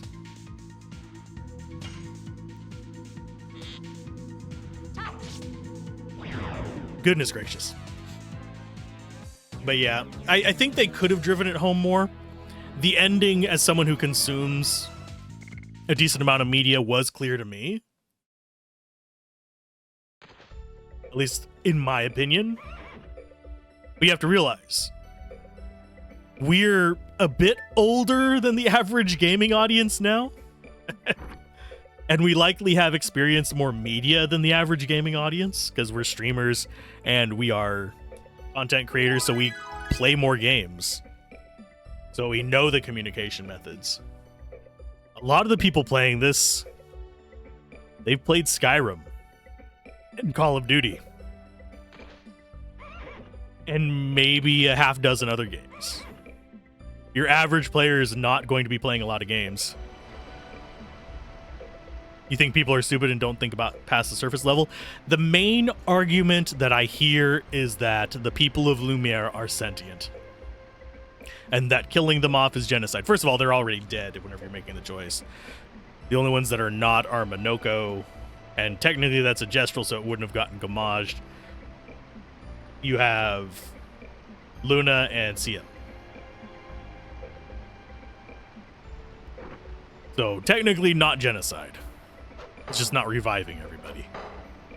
But I don't think people also realize that it doesn't matter. Oh, they're watching the log go by. Doesn't matter if they do it then, it will eventually happen. Regardless, it's an inevitability. Because there's either going to be another fracture as Renoir comes into the painting again whenever his daughter proves that she was indeed lying to him and doesn't come back out. So there'll be another fracture. Or he'll pass away in there and the canvas will get erased anyway.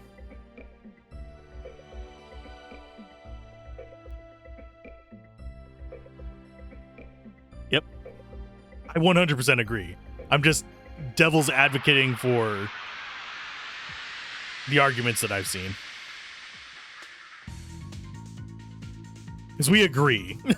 It's the thing. We agree that one ending is better than the other.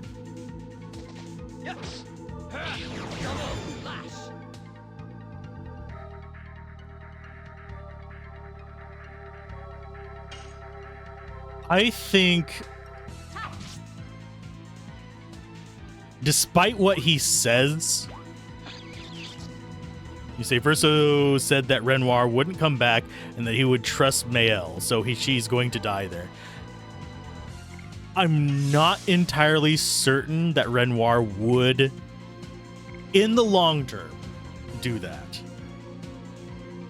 I think what would happen is kind of like what we saw with Aline.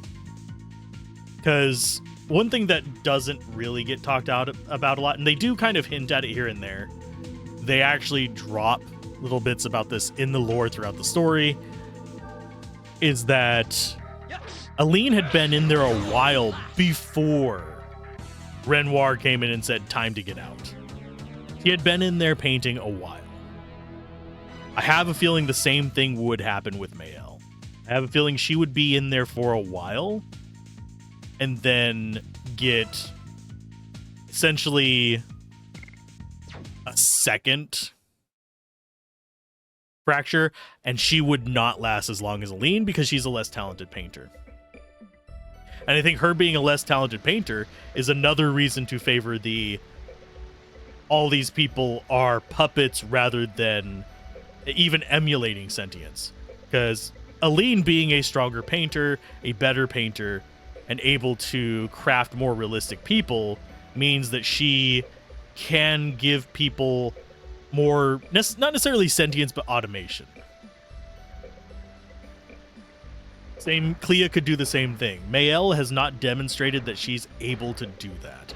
The most she's able to do is basically bring back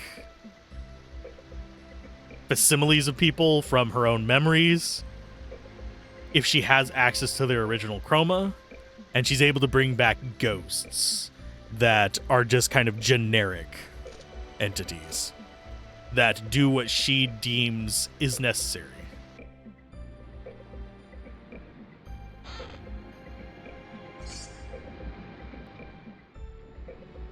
Do we? Yeah, we have an item here, I think.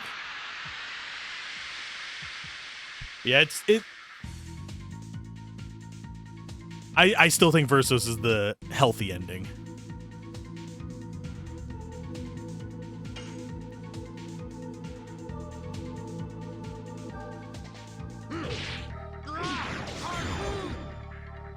It's just there's a lot of details that I think people who favor Mayel's ending, which is something like 40-something% of people favor it, but it just shows a either lack of paying attention to things, lack of completionism towards the side content, or a lack of media literacy, basically.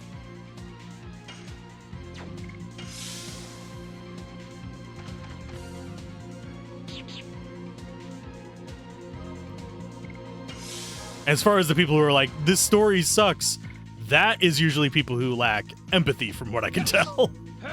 Double slash.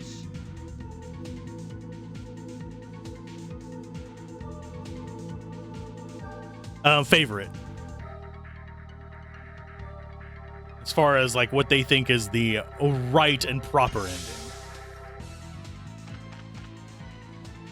That high of a percent is the only reason I even like bothered delving into trying to figure out why they were thinking this. And I can sort of see where they're coming from, but is how I approach it. I can see why you could think that if you ignored X, Y, and Z.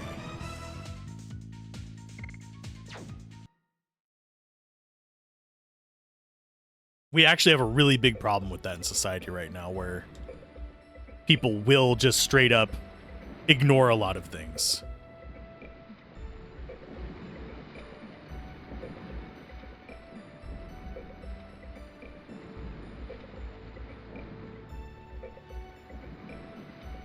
Oh no, they're from Sandora. What will we ever do?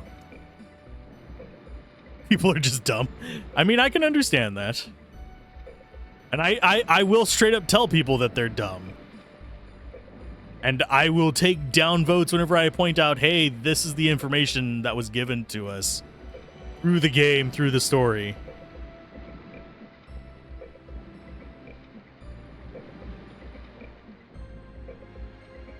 That contradicts their opinion. And I think people overestimate just how sentient the people of Lumiere were.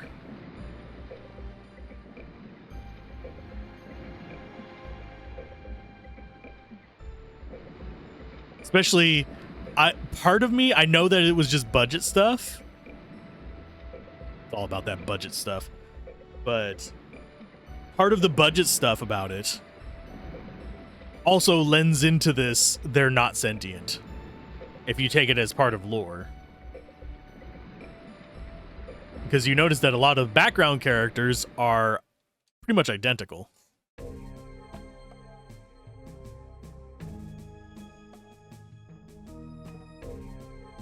Sorry, second sneeze.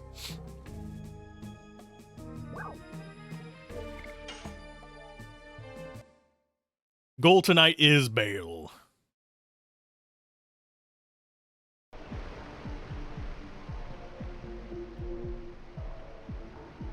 Can I please get over to that? Thank you. That's also the downside of actual complicated stories, is that a lot of people, especially nowadays, have difficulty maintaining and processing them. I have shitty memory. I will forget things, but I generally do a decent job at maintaining memories of the tone and very impactful moments. Like, I won't remember if somebody mentions a city in dialogue, but I will remember, hey, this person was traveling for such and such a reason. But we have gotten kind of complacent and used to spoon-fed. Is probably the nicest way to put it. Information.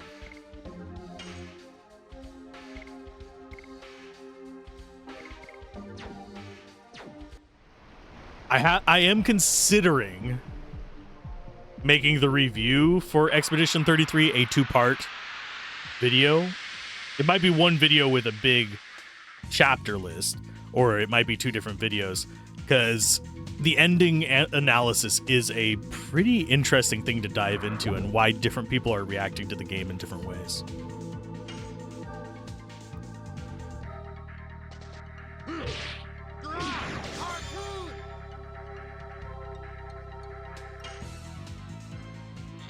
I want to kill the ugly balloon because I want the XP from it.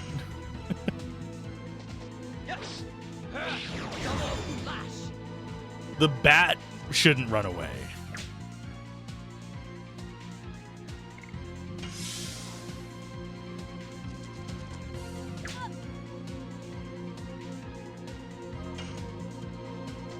Yes. Double flash. And I think we are going to stick with the party I was originally planning for this, by the way. I was going to go with Shauna / I think it's Melinda or something like that. And the Dark Mage lady.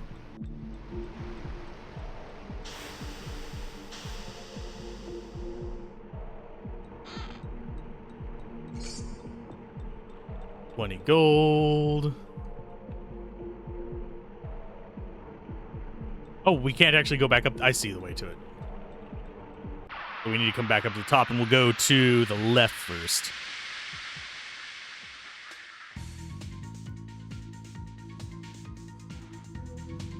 I still want a freaking SKA plushie. For those of you wondering. Or at the very least, an SKA statue. SKA bestest boy. Where's my SKA ending? Or SKA is the only one that lives. Kill the family, kill the... Oh, did he just get poisoned? He did not, thankfully. Yes. Kill the family, kill the painting, just keep the SKA. Maybe Minoko.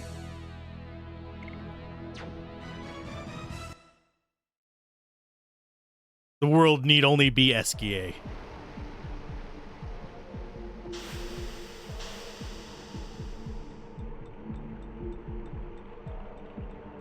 I just messed that up. We're gonna have another encounter. Okay, so this needs to go right. Damn it. Got it first try before, but now it's like, nah. There we go.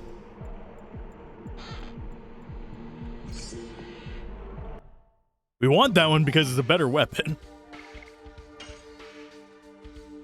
Bastard sword. And I keep forgetting to equip Shauna with stuff.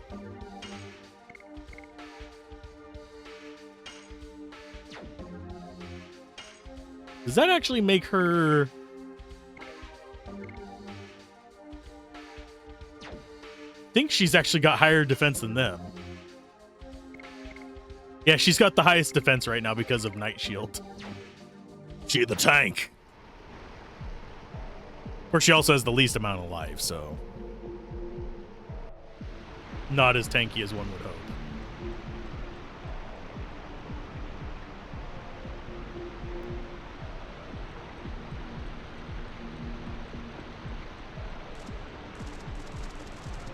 Be careful not to slip. We're just going to go very quickly across these.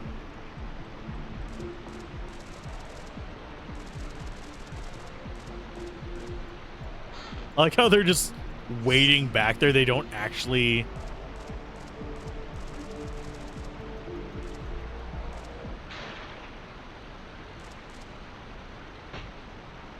A full-grown man in armor on a slippery rock. You are not going to be able to hold him.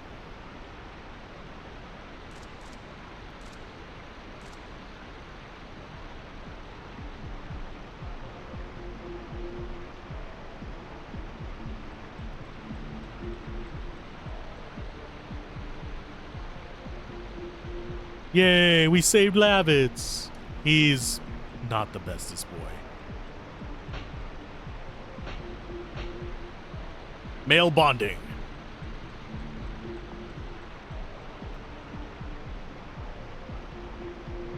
Poor Shauna's the third wheel.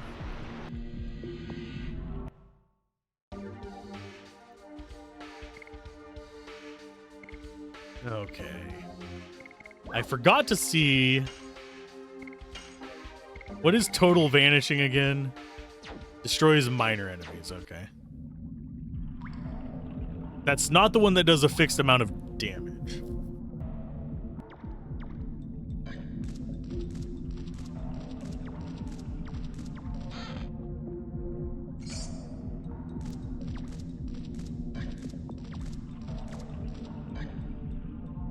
And I need to remember, don't buy equipment yet. Save your money. Status effects are not a huge problem.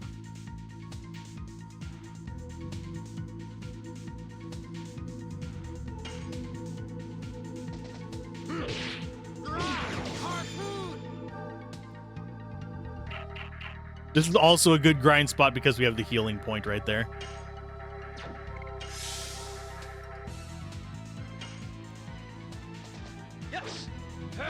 And yes, I am going to just avoid attacking with Shauna. Oh, I say that and I accidentally attack with her because I'm not paying attention. That could have been another point towards our additions. Our nations.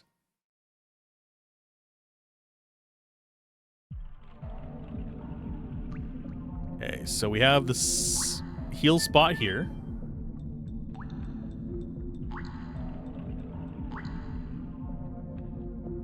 Well, I used to be saved by these a lot. The ones close to a battlefield were helpful.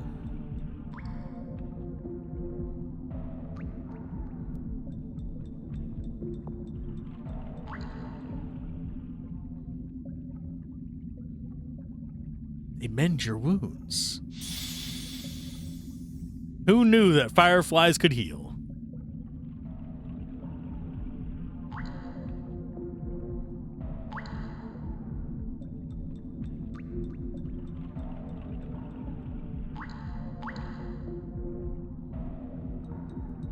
It's natural not to know about each other. Every time you go back to Bale, she welcomes you with the same smile.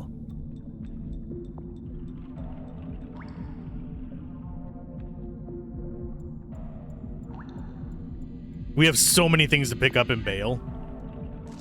No, I didn't want to hop across. I want to get the chest first. Oh, Angel's Prayer. Lovely.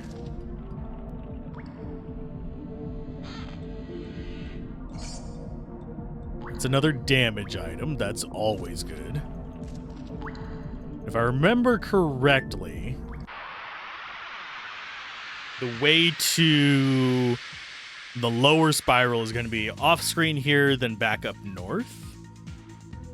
Oh, this is not a good encounter for us. It's going to take forever. Let's go after the ugly balloon first. It might try to run after that. I'm still going to try and kill it before. Nope, it didn't try to run away. That's good.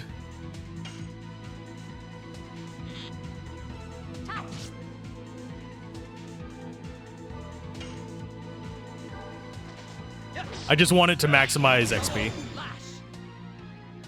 I don't remember if the enemies have to be killed to get the XP or if they just have to conclude the battle.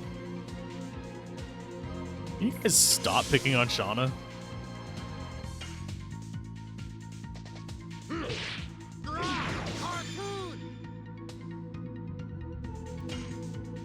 Getting my pedals in.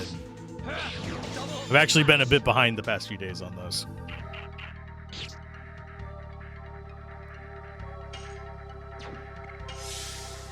Because I think I've only done about 2,000 past couple days, and I generally like to do at least like 4,000 to 5,000, if not more. Just I haven't been pedaling while riding or doing asset creation.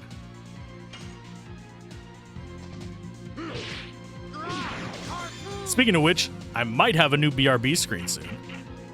And starting soon screen. Depends on how long it takes me to actually program the chat overlay.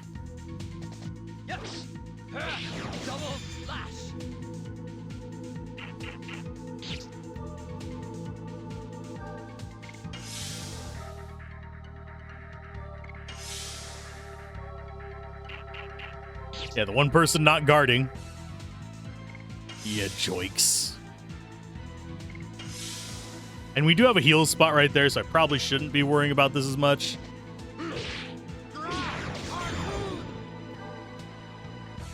One thing in Expedition 33 that I didn't do a lot of was using the heal all potion thing, I would just go to a flag and rest. If I do a replay of it, I'm going to try and use that more often, just to keep things from respawning as much.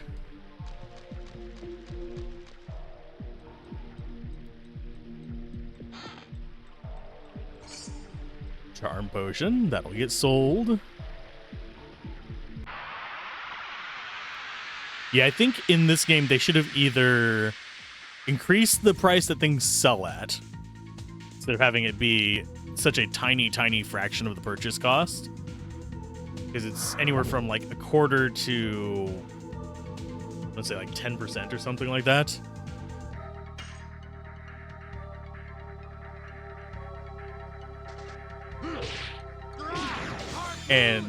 Or they should have increased the amount that encounters give. I don't think it should have been so hard to get money in this.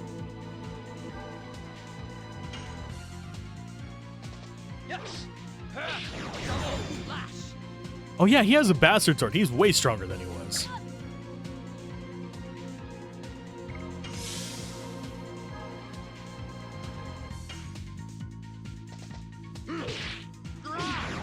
Yeah, pretty much the only angle I don't like is the top-down one. The behind the enemies angle is a little bit meh. But yeah, all that for 15 gold. There's a few enemies that actually give good amounts of gold. They're few and far between.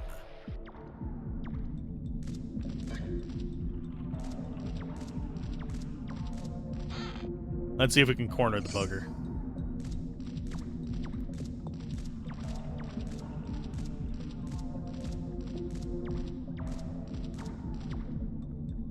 Oh, I remember how we catch it. We take the inner path.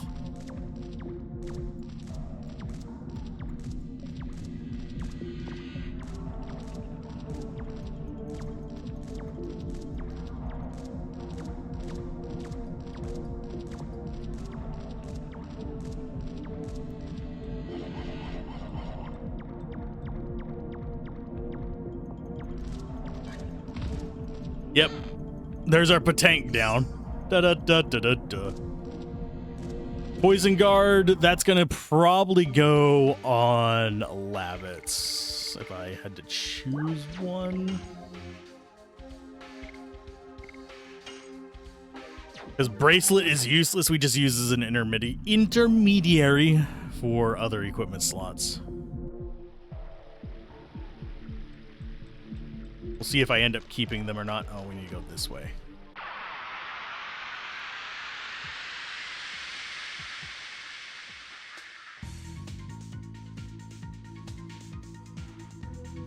It is getting very, very late. It's past my bedtime. When I was your age, we killed bats with fire.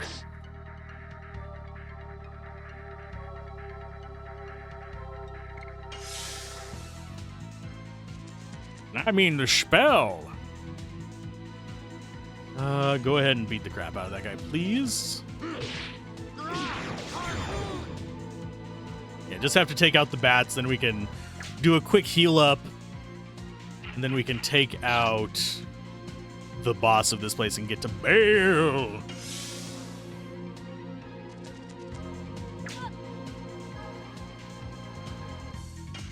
I am gonna go after the orc. I'm going to leave the bat alive because that'll make healing up faster. Because the bat does less damage. He's a bad guy. Screech.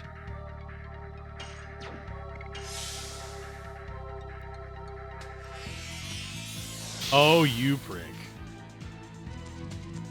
I mean, that's fine, but...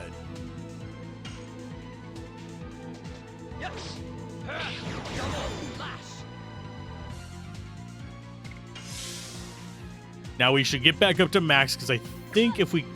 This next area, if I'm remembering correctly, is the beast in the cave. Could be misremembering.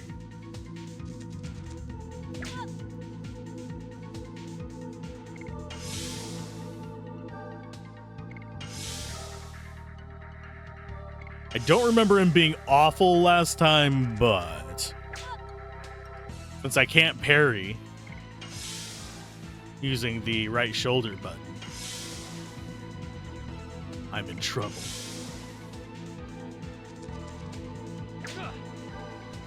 Another game I do need to cover, kind of in the same time period as Expedition 33, is going to be the Mario RPG. Because the Mario RPG, basically, it's not the hard origin of the mechanics, but it was the first popular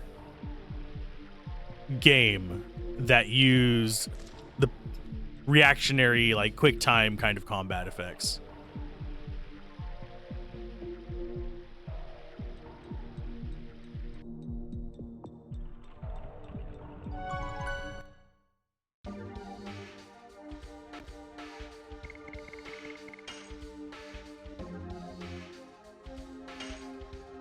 And yeah, I know we won't get Dragon Souls for probably till next session.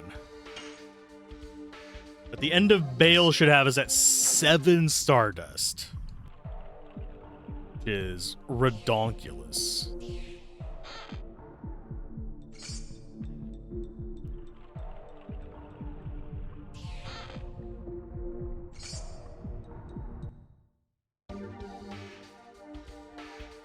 Okay, we do have an ad going on right now, so I don't want to go right into the fight during that.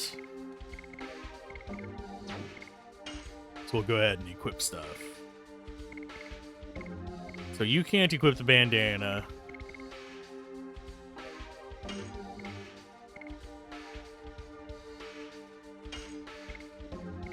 Yeah, we have the Saleh equipped. The one that we want is going to be, I don't think it's in this village. I think it's in Hoax, if I remember correctly.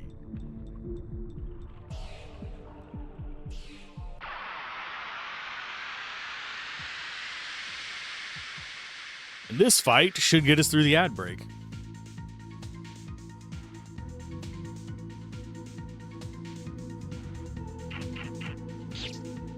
Ow.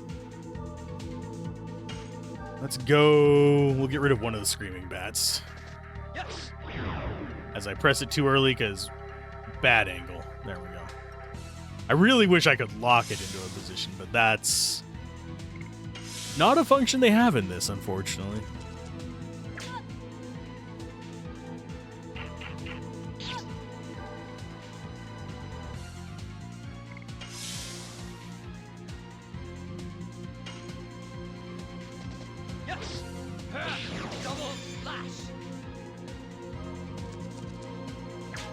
Ow.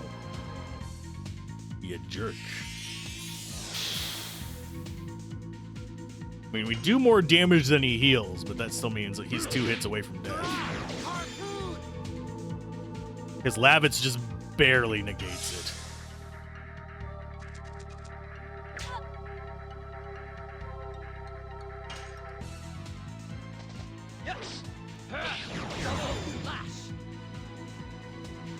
Okay, now to max out. Although we don't really have much to do to max out. We have probably 2 heals on Dart. And then we go and fight the big guy.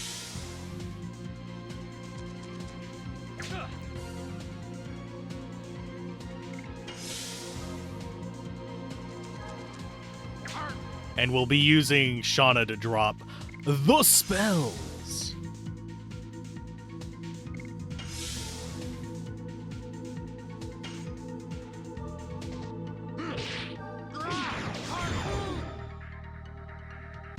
Ad is down.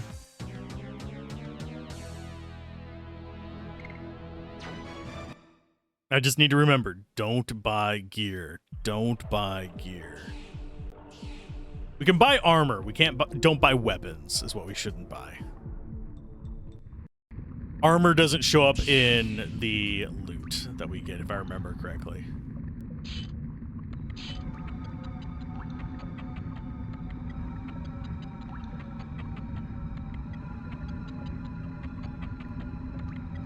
I can help. I've got Legolas eyes. Look, it's a millipede. Or a snake. It's something long and crawly.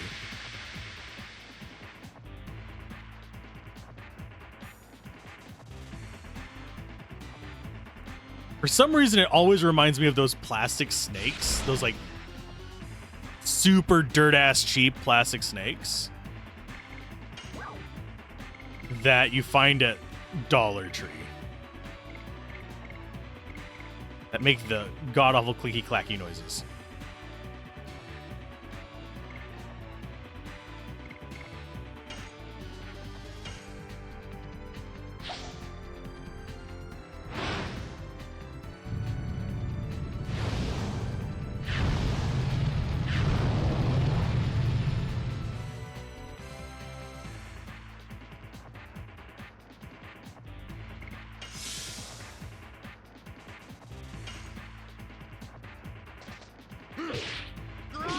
I don't know if poison ever wears off. Might be something we actually have to actively cure.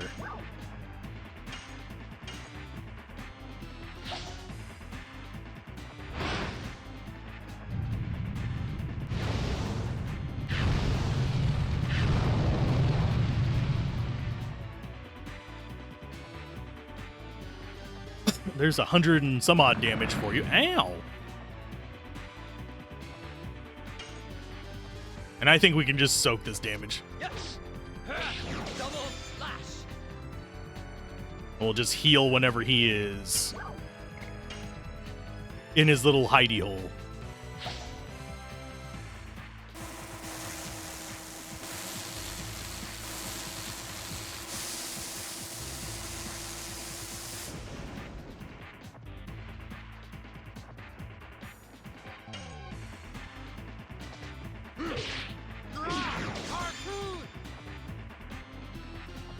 Do we get him before he goes in his hidey hole? I think we do.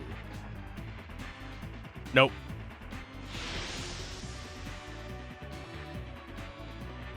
Did he poison everybody now? No? Yes? Maybe?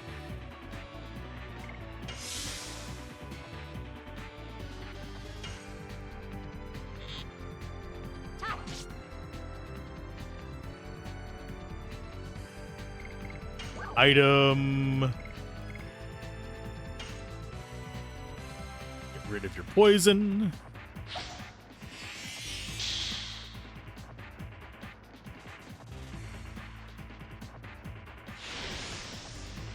Think he's still guarding? Yes, so you can't get poisoned again. Sorry for the clunks. I pressed left so she'd go back to attack. He did not. I will go ahead and just heal up a little bit.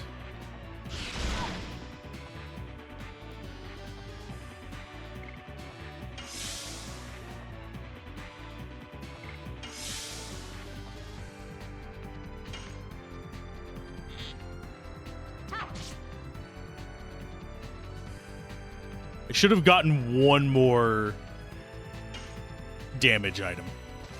Yes. Double slash. Go.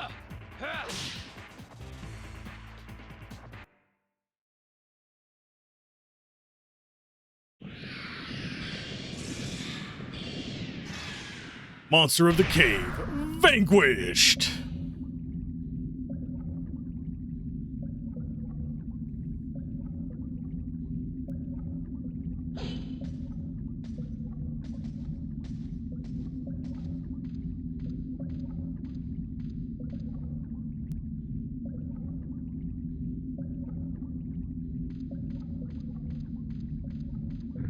Oh, it's still alive! Still alive.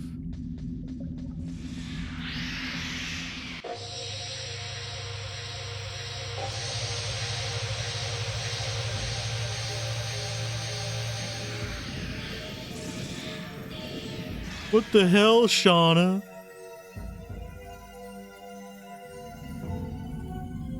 Nice magic you got there.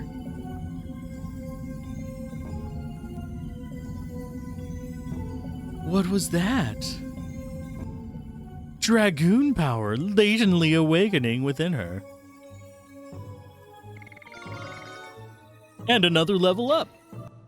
Level up! It does feel like you're supposed to level up at each boss.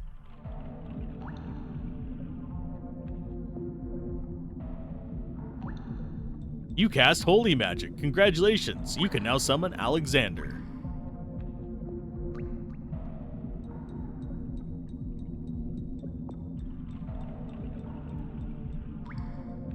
Off to Bale. Wee. Run away. Runaway train, never coming back.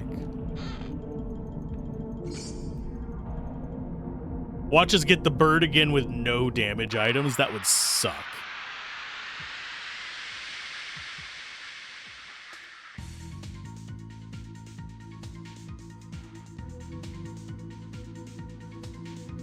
Come on, Blubbos.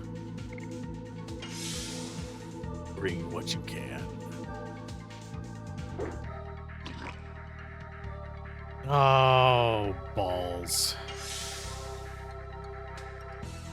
I don't even know what status effect that is, besides irritating. Double lash.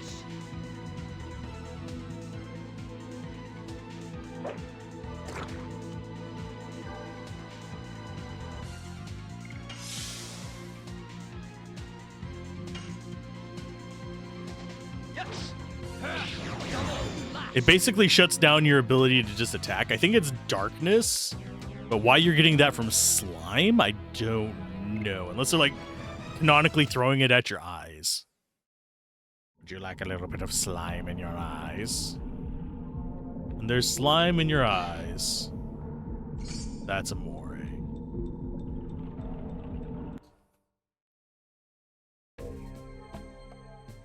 There's slime in your eyes like two big pizza pies. That's amore.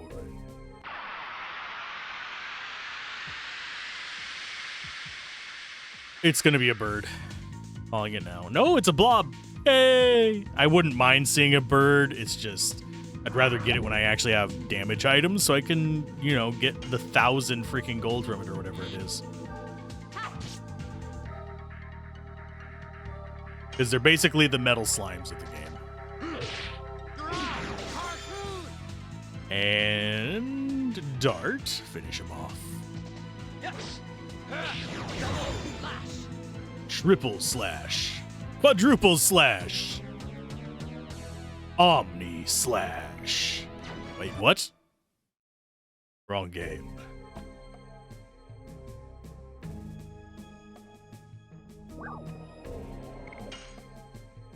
Okay, so the only thing we need to not do is go into the upper floors of the castle.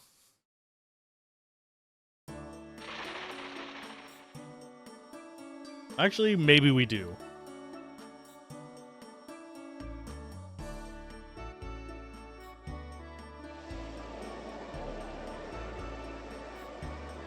Of course, we are going to talk to everybody. Hello.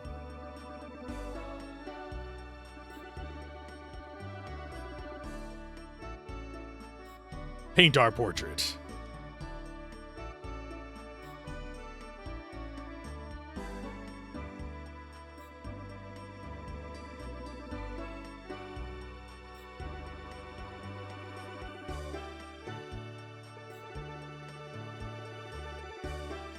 I'm not moving. We're getting our portrait painted. If only we could just dodge and evade to get our portrait painted. Man, that would be a cool game feature. Just have it be two of our characters dancing in the painting. That would be awesome.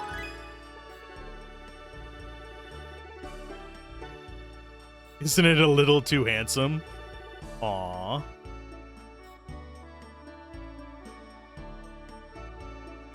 That is an interesting little... You missed that in Clair Obscur? I missed a number of things. I got them the second time around, but... I missed the mime one time, but I got it on stream. I missed the painting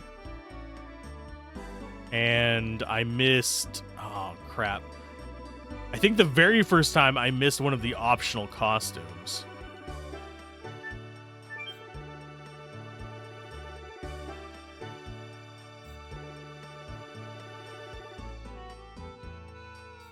I'm always confused as to why there's a space in there. There's nothing to loot.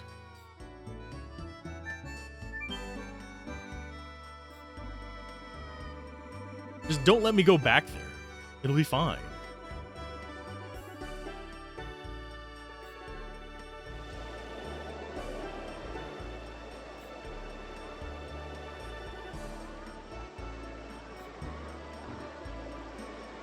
Yeah, I'm gonna get...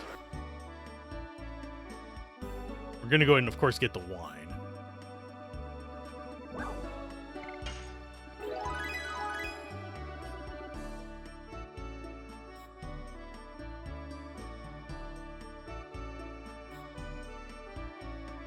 This is the inn. We don't really care about the inn until we start having mana. This is Depression Station. Okay, so we need to get the Slambert Plaza, the weapon shop.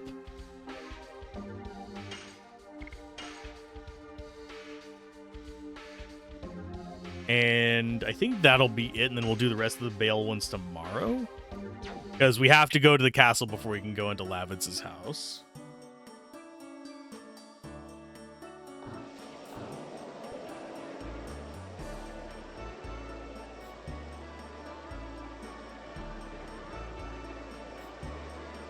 I think the one in Slambert Plaza is here.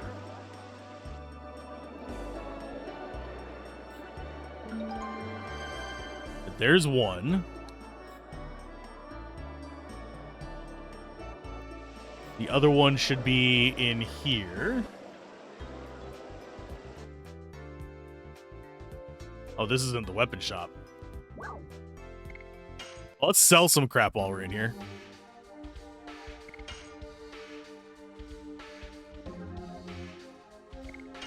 Items. Let's go ahead and sell some healing potions.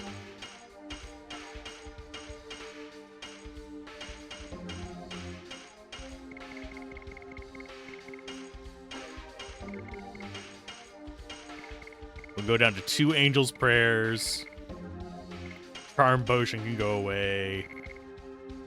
Forget if Total Vanishing will destroy the birds. We might try that, actually.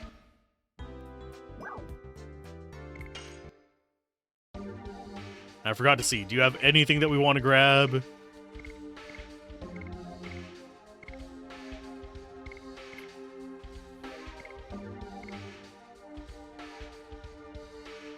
I think we grab a few Spear Frosts. Just for taking out bosses. Just a damage dump item. I think they do slightly more damage than the multi-targets. Weapon shop must be up here? Ooh. It is not.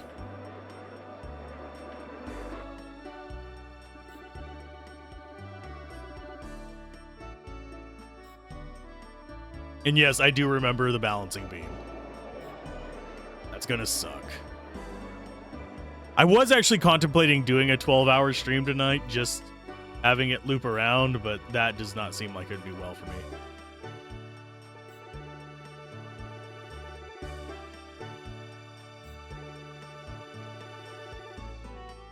Okay, so this guy's house does not have one, I don't think.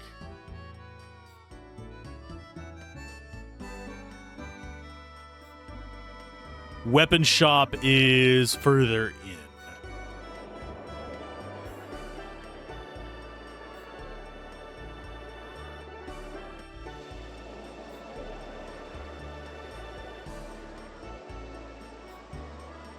And no, I'm not going to worry about talking to all the people on Disc 1 because we did that before. It's just one of those things that I don't feel like repeating right away. I know that's kind of tacky, but I've already been through this stuff. Mostly just trying to catch up. I think this is the one that has it in there. Okay, so that's another one. Well,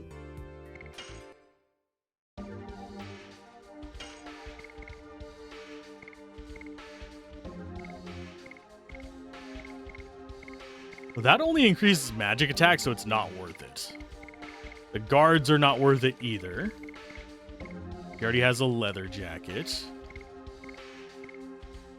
Boosting his defense is worth it.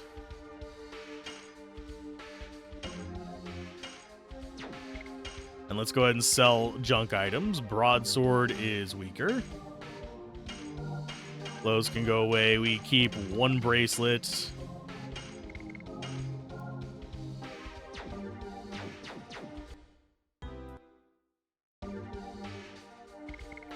Oh, load up New Game Plus in Expedition 33, by the way. After you've kind of wrapped up achievements and stuff, there is more stuff in New Game Plus than just more of the same. There's New Game Plus exclusive stuff. Just a recommendation.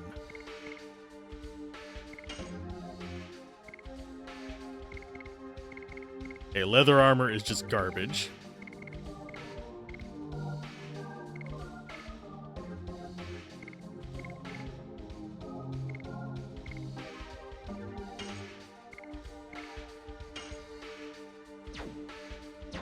We can sell those. We're up to 3 dust. I don't know if there's anything in New Game Plus Plus. I haven't gotten that far yet. But I do know that there's stuff in regular New Game Plus.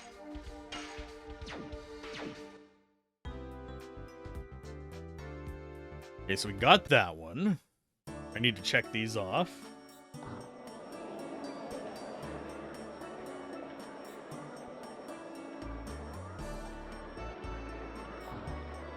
I do think we have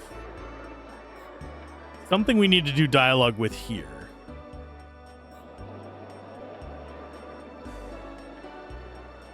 I'm just not remembering what. This should be the healing house. We do want to stop in here and get loot, of course.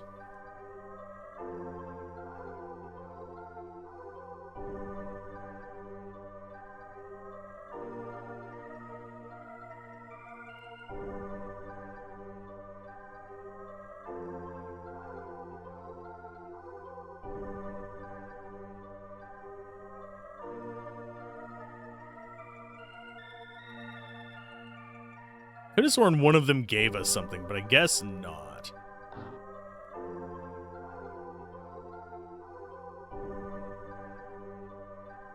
I am not seeing chests in any of these areas.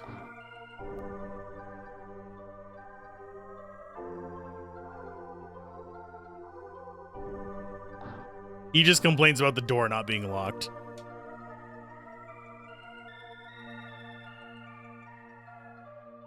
I don't think there's anything. Yeah, there's nothing else in here. I could have sworn there was a treasure chest in there, but my memory is just, you know, so good.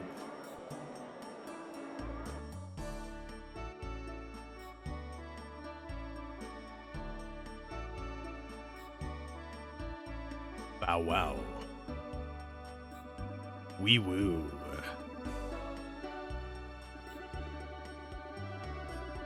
I really wish there was like an on-map indicator where the Stardust was, even if it was just one of those cliche Chrono Trigger blue flickers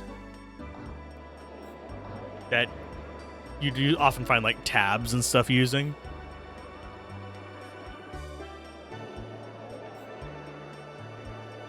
Okay, to get into the underground, we have to go up this way.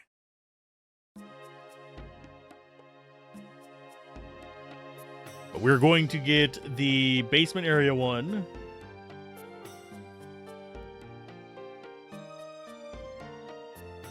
There's her new weapon.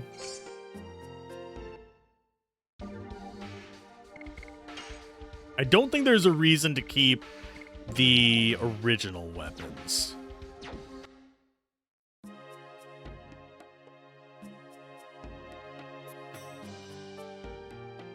Okay, so that's back down. Furnace. Just reach your arm into the fire, you'll be fine. You'll get yourself a Stardust. What is this pompous place?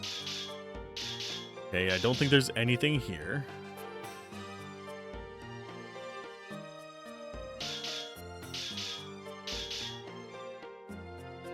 So we go upstairs here.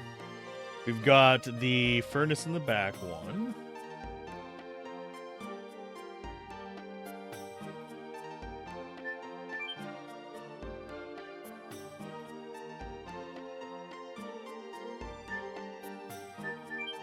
This should unlock the boat.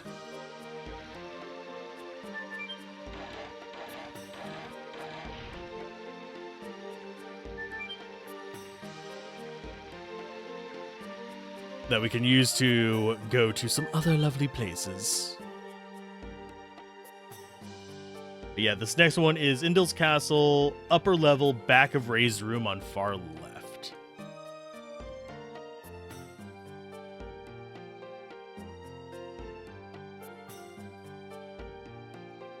Oh, that's on the other side. Get out. NPCs!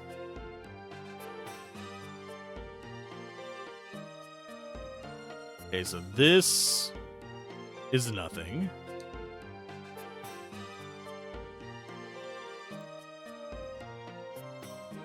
It says that it should be up here.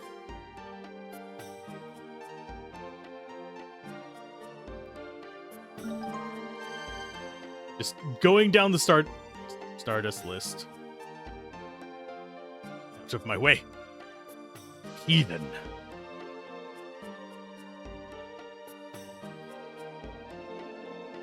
I'm just trying to get all the ones in Vale that I can.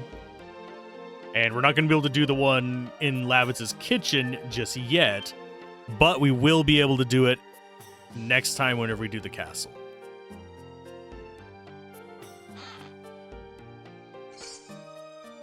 Active ring, I think, prevents stun? No, despiriting. Probably end up selling that one now that I think about it. That should be worth good 20 or 30 gold. Just ignore status effects for a while. That has never come back to bite us in the ass. Ever. Never, ever.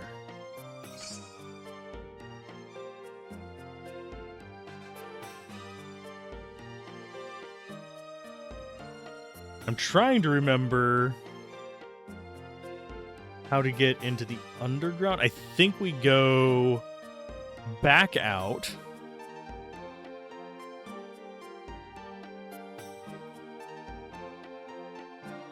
This way. And go under the well at the entrance?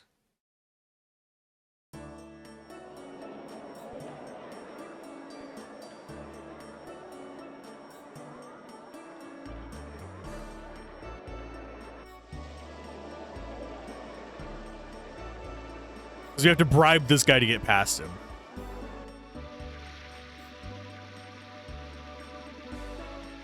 Smells like spirits?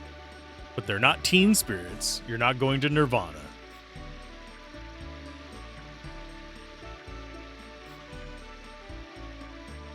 Man.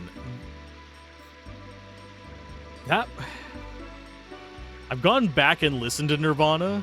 I like most of it, but I don't think it would do as well nowadays. It's kind of like Pearl Jam. Probably wouldn't do as well nowadays. They'd be like, what are they saying? Yeah. Don't ever try to just get lyrics of the Pearl Jam videos from just listening. I mean, music from just listening to it. You need like a degree in translating Bushmouth.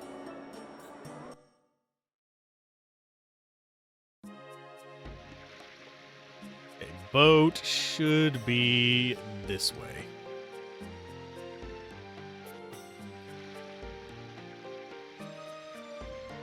Take optional boat exit. And do the wine thing at the end.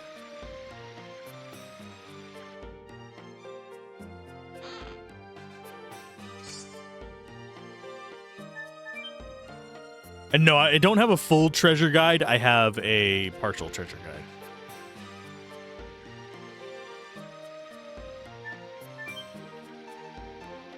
Go fool. I have the Stardust guide. It's pretty much the only thing I have. It doesn't tell me where all the normal crates are.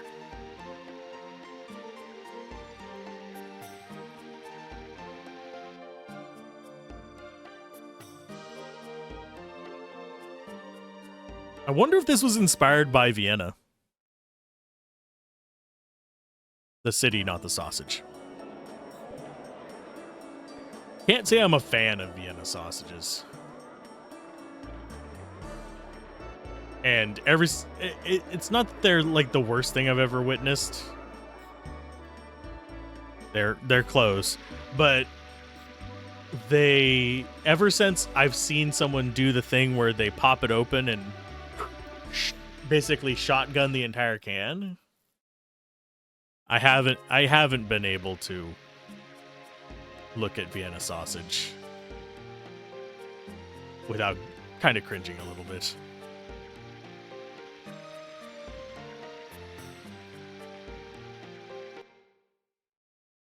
They did juice and all is the thing. Horrifying.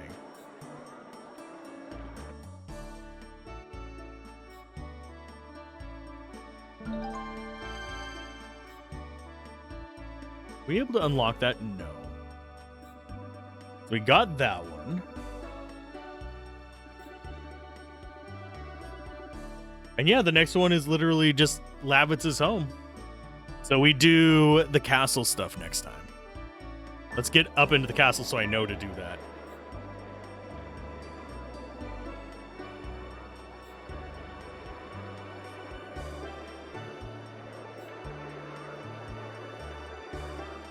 Shouldn't be a long boat ride, but it's going to be a decent one.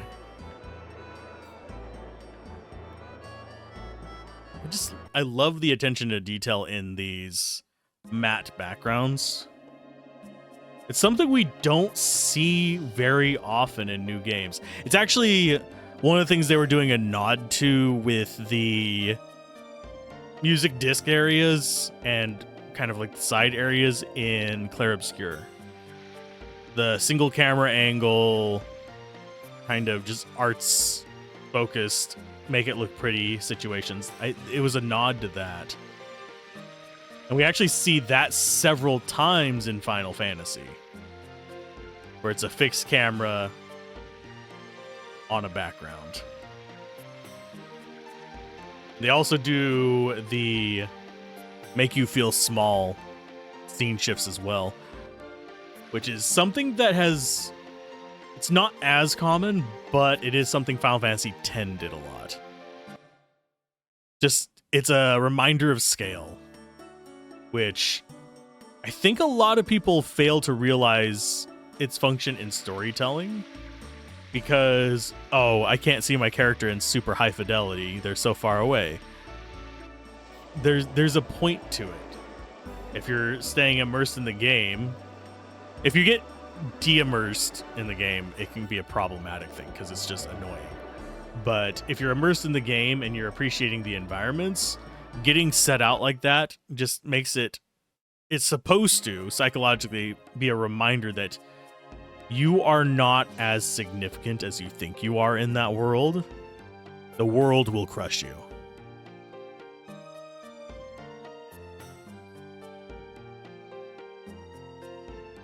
And we will save right here before we get the next bit of story. We've gotten 6 of the Stardust, which is a good start. We can do a save state right there. And next time we'll start here going up into the castle. We'll do that, hoax, Probably the marshland as well. We'll see how much we do, because we'll be back in, what, 8 hours? So keep gaming, have fun, peace out. This has been Alzorath, and I will see you guys next time. And do we have anyone who, I don't think there's anybody streaming this right now. I can double check. Barely anybody and nobody I know. So I'm going to go ahead and let you guys out in the wild. See you guys next time. Bye.